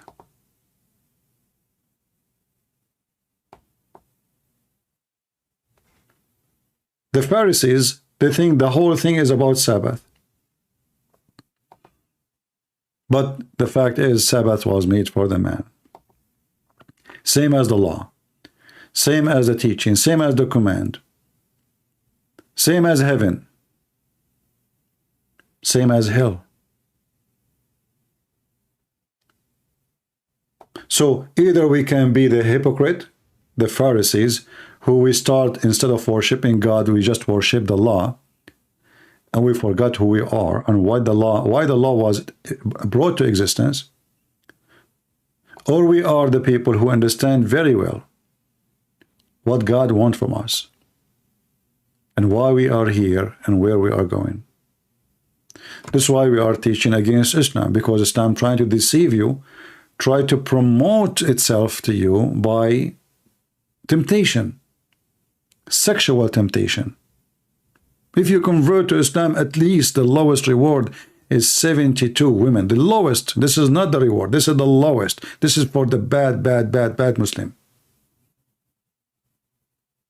In fact, this is the last one who will enter heaven. He will get 72.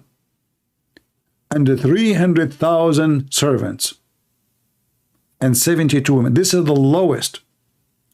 So you will notice that with Jesus, material is to be used, not to live for. In Islam, material and physical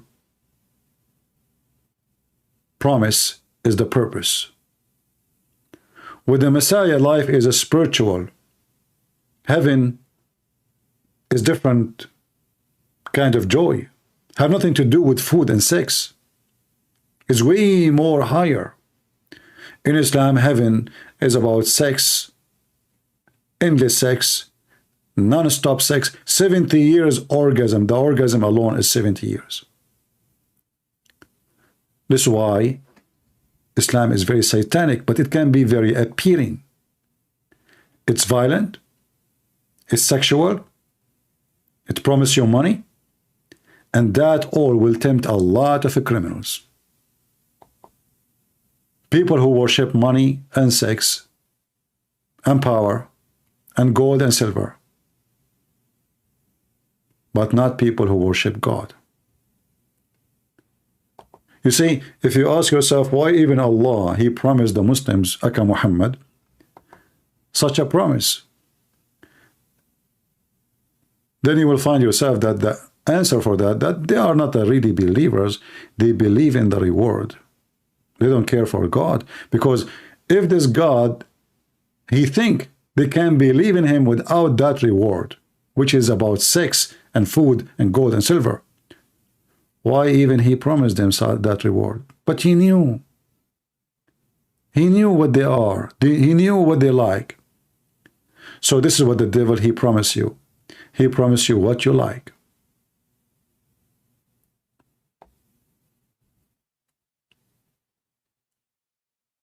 You know, Islam sometime, as Muslims, they try to paint Islam for us is like this.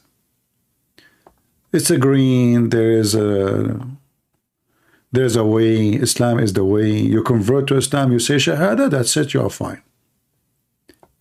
And then you cross to heaven, and heaven is full of women, naked women. They are waiting for you. The second you enter heaven, they will be all over you. If the promise itself is not obvious to be satanic, so what else is satanic? In Christianity, Jesus do not need to promise you sex in order to be with him, to believe in him. It's like a bribe. Listen, if you believe in me, I will give you this. If you believe in me, what is your desire? The Quran says, whatever you wish, you would have. Any kind of sex. Your house in the heaven, according to Muhammad, is one brick of gold and one brick of silver. And here you ask yourself, you are in heaven, still we have a value for a brick of gold and brick of silver?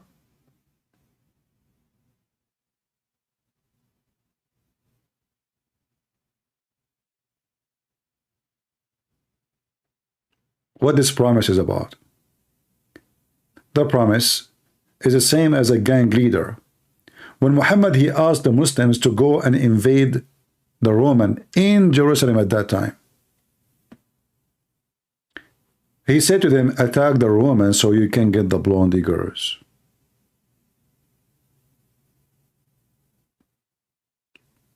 Attack the Roman so you can get the blondie girls. So who is Muhammad? He's a caravan rider, criminal, thief, and rapist. He is not serving God, not defending God, don't care for God. He wanna attack the Roman to get the blondie girls. Tempting his men to go to war, to kill, to rape, because he knew they like blondie girls. And then he made verses in the Quran about women who they are so white, because he knew his men like to rape girls. So, because he knew what their desire is, he designed a heaven fit with those pervert criminal desire.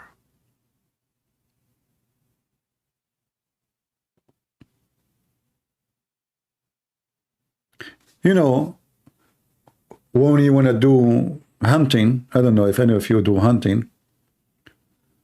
In order to hunt an animal, you have to deceive the animal. You have to. So either you change the way you dress to cover yourself so he will not notice you, or you bring a recording to make a sound of a duck or a sound of a wolf or anything. You have to deceive the animal.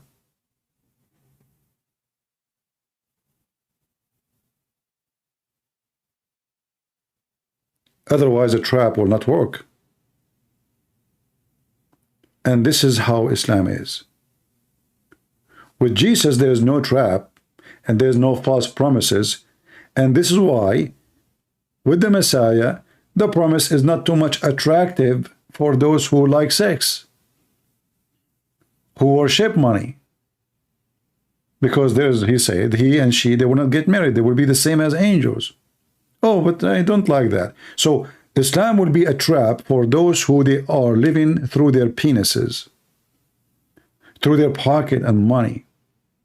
So the one who worship his private part and his dollar, he will go with his private part and with his dollar, and that is Islam. Hell.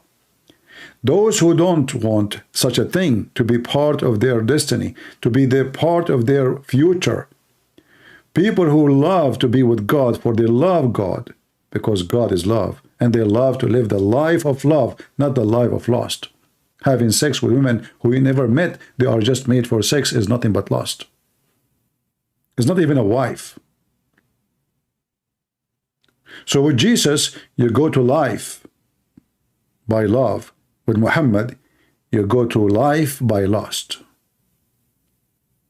And then you find out that what you thought is life is nothing but death.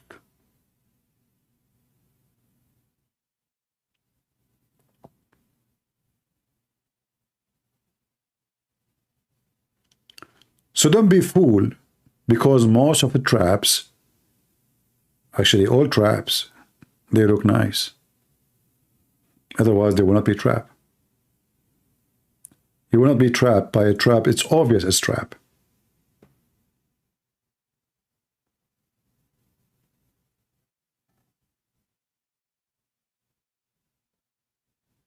Right? All right. I hope I answered the question about the Bible. And I see no Muslim, he contact me in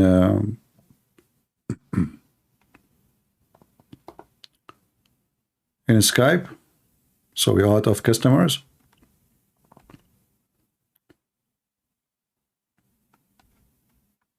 All right, let us close the Skype then.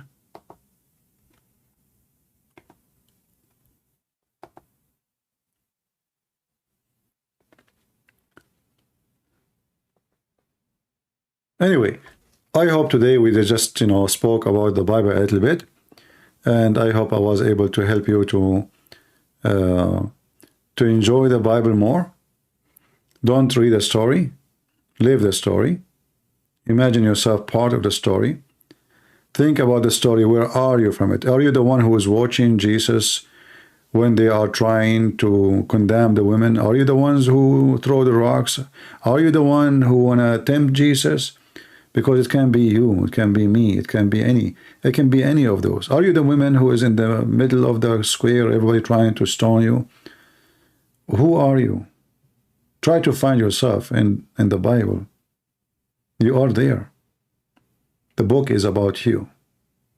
Even though it looked like it's about Jesus, right? But it's about you. This is why when the Lord, he said, that the earth and the heaven, everything will be destroyed, but my words will not. Why? Because his words is about you, and those who are the very elect, the one who decided to be with the Lord, they will live forever. So live the Lord, don't read them. And I'm not saying don't read them, I'm saying live by reading, living the words. Reading the words plainly. Like, when somebody sends you a text message, let us say, I'm joking with you. I say to you, I say you are a fool. You said something, I say you are a fool. But I don't mean it really. I'm joking, like just being, whatever. Either you take it serious, or you get hurt, your feeling, and you say, oh, he's calling me fool. Or you laugh with me, or you find it funny. So which one? If it was a joke, and then I take it seriously, that means I failed to understand what the word meant. What was the purpose of it? It's a failure. And failure causes misunderstanding. And misunderstanding can cause me to fight with the person. Or stop talking to this person. I lose a friend or maybe a family member. Because he just said you're a fool. So either I understand what is behind the word, and maybe it's funny and I laugh with him, and maybe it's serious, maybe he meant it, and then I'm right, or I just go and throw my stone at the word. You better not to go blind. That's why it's very important to live the word, not only to read the word. To understand the word, not to read just the word as letters. For everything, every word have many meanings. And then you can switch the word to the meaning you like, especially if you are a hypocrite. You can take the same chapter of John 8 and says, you know what, I can do now fornication because Jesus, he forgave the women. But that's not true. Jesus told the women, sin no more. And already you did fornication first time, and second time, and third time. When you are going to read the verse next to it, sin no more. But because you like sin, you like fornication, you like to disobey God, you decide to read only that verse, and you don't want to see the other verses. You decide to go blind. Where is the verse? I don't see it. He see only where Jesus said, the one without sin, cast your first stone. He don't see the rest, because this is the one, he will find a comfort in it, but that will take you to hell. He will take where Jesus says, I don't condemn you too. But Jesus told her, sin no more. So you can be the selective person, you can be the hypocrite, you can be the liar, you can be the one who is fooling himself, because at the end of the day, if you try to manipulate the verses, try to make them as a source of sin and reason for sin, you're just fooling yourself. Because the whole Bible is about, be holy like your Father. Be holy like your Father. Not be filthy like Allah. So anything will make you go out of the line of being holy is absolutely will take you to hell. So you do not need really lawyers to explain to you and judges. Anything will make you go away from the way of holiness. That is hell. You do not need a priest to explain to you. You do not need a judge. You do not need a lawyer. You do not need a philosopher. You know what is sin. You know. But you close your eyes when you want, and you accept what you like, and then you justify it.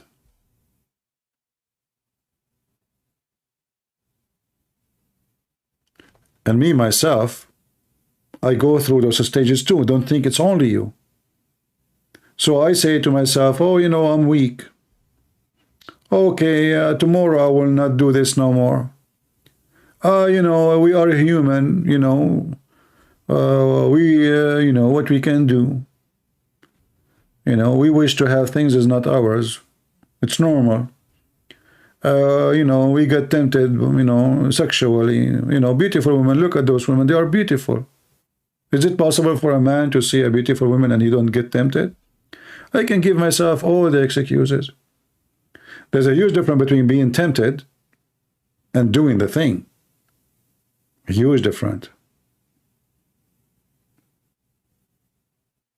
Big difference. To be tempted is very normal. To fail into temptation is a different story.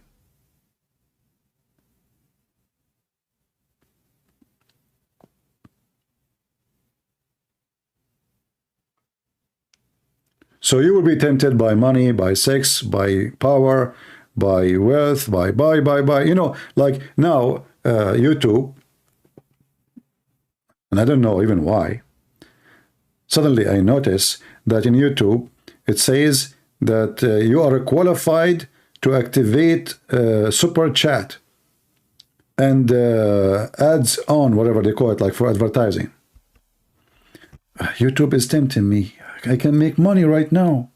Right now, I just click one bomb from YouTube.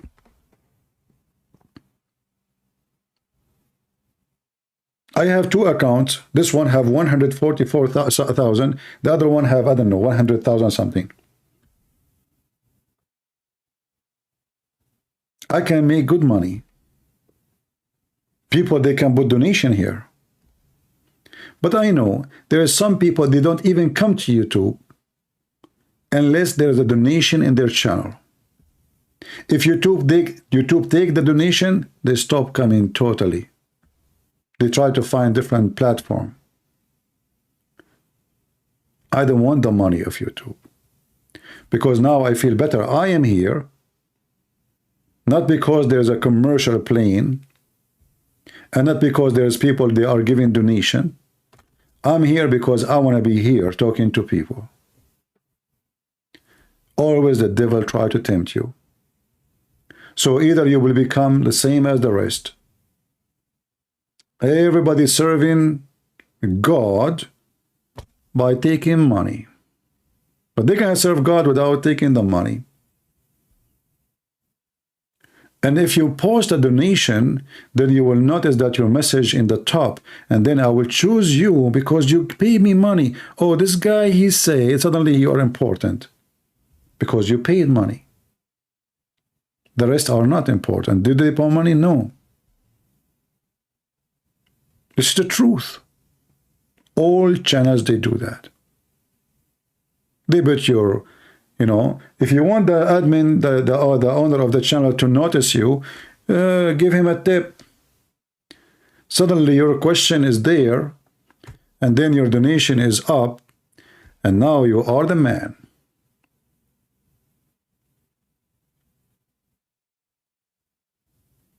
So always temptation is going to come.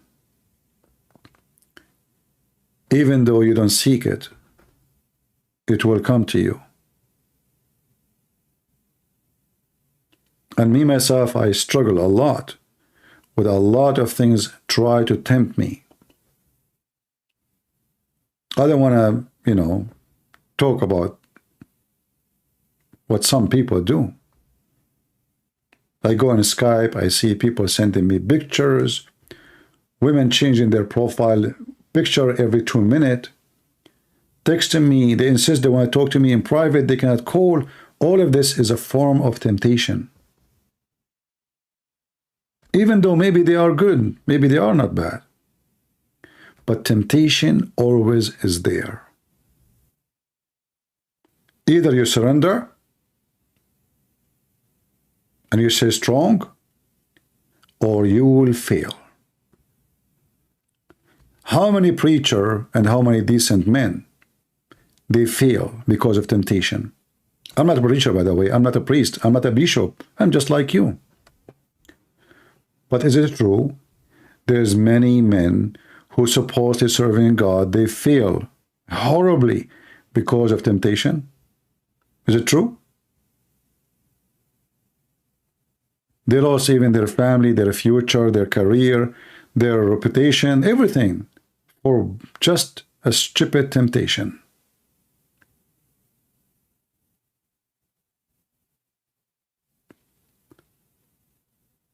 And the devil, he will never stop trying to tempt you. And the more you resist, the more he give you more temptation. The more he make things look so nicer, easier, easy. It's coming to you just to grab it.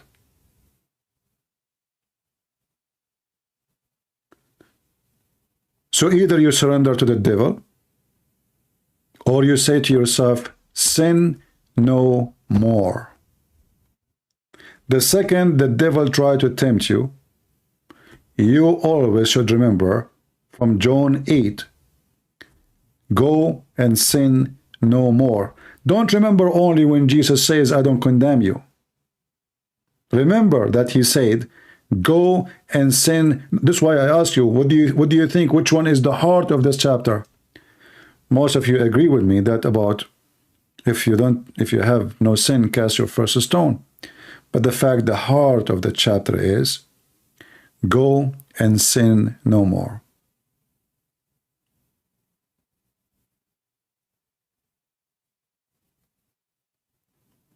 You live, you enjoy life. Life without sin is way more joyful. Sin never make you happy. I don't talk about my life. I don't talk about my private life. But I go through things like you do. I'm not coming from the sky with the cloud. I'm like you. You will never find joy with sin. Never. Sin make you rotten. Sin make you stinky. Sin make you hate yourself. Sin will bring depression. Sin will make you feel down. Sin will make you feel you are used and abused. Imagine you sleep with women every day. And then which one of them you love her? You love nobody, and you never feel love no more. All of them, they call you babe. Which babe is you? And what kind of woman she will call you babe? Just she met you 2 minutes ago and she sleep with you today. How many babes she have before you, and how many babes she will have after you? And the same, the man, he meet a woman, you know, right away, he like her, she is wonderful. I really like everything about you. He said that to every single woman before you. And he will say that to 1,000 women after you. A man who seek love, he don't commit sin. There's enmity between love and sin. They don't live together. A man who loves you, he married you. A man who want to use you, he sleep with you. Sin and love cannot be under one roof. If a man, he says to you, I love you, so why he don't want to marry you? What is missing? Maybe he love your body, but this is not love. I have nothing to do with love. He love everyone body. He love bodies.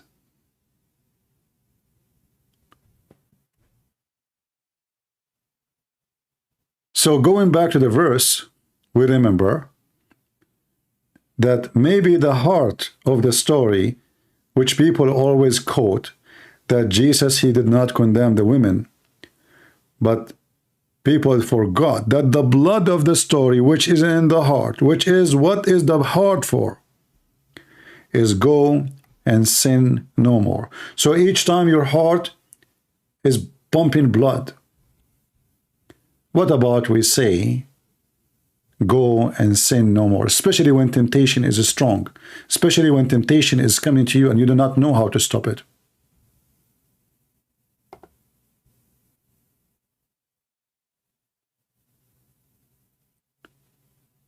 Temptation is powerful, but you can be way more stronger than temptation by just one sentence. You commit sin before, you learn that sin never make you happy. And I challenge anyone to say to me that sin make him happy. You will never find one. You will never. You live sin, you might feel temporarily joy, but then you will regret badly.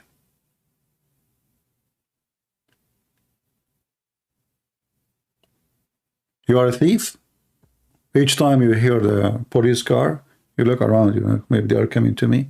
I sleep in my house. I don't care. Police car in front of my house, in the top of my roof. Why I will be worried? Why will be worried?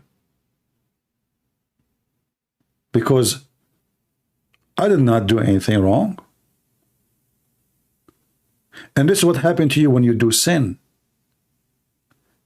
You lose your comfort. You lose your trust of yourself and everything else, because you don't meet people who they are good. You meet sinners like you. You live with sinners. You associate with sinners. And you do enjoy sin with them.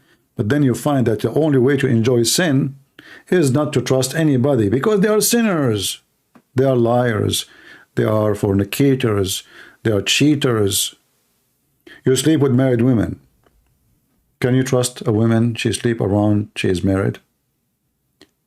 You sleep with married man. Can you really trust a man that he will be good to you as a woman? He is already cheating his wife by sleeping with you. If he is good, he will not do it.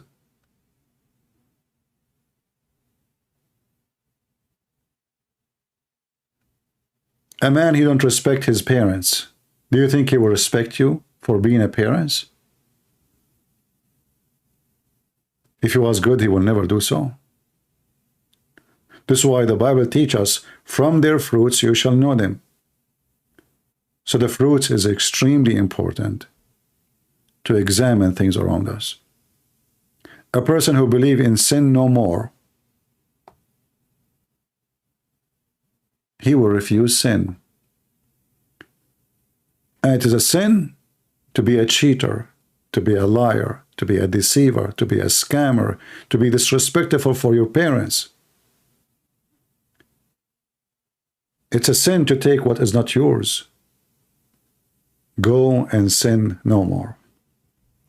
So my friends, my family, I want to say to you, may the Lord bless you.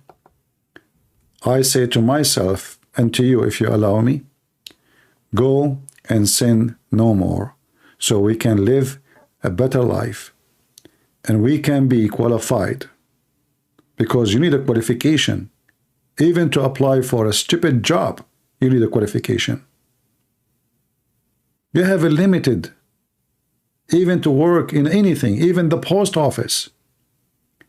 The first thing in the post office they want is a trust. If they cannot trust you with the mail, they will never hire you. But your job is really simple. Just take this letter, put it there in the mailbox. Even that one is based on trust, extreme trust.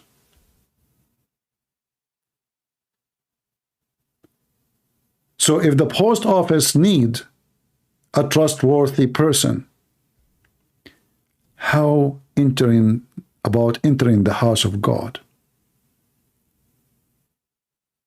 What is the qualification? How you can be trustworthy to be qualified? The answer is very simple. Go and sin no more. Thank you all for being here. May the Lord bless you. I don't want to stay longer because I'm losing my voice. It's getting very late for me too. I say to you good night, good morning, depending where you are. And may the Lord bless us and forgive us for our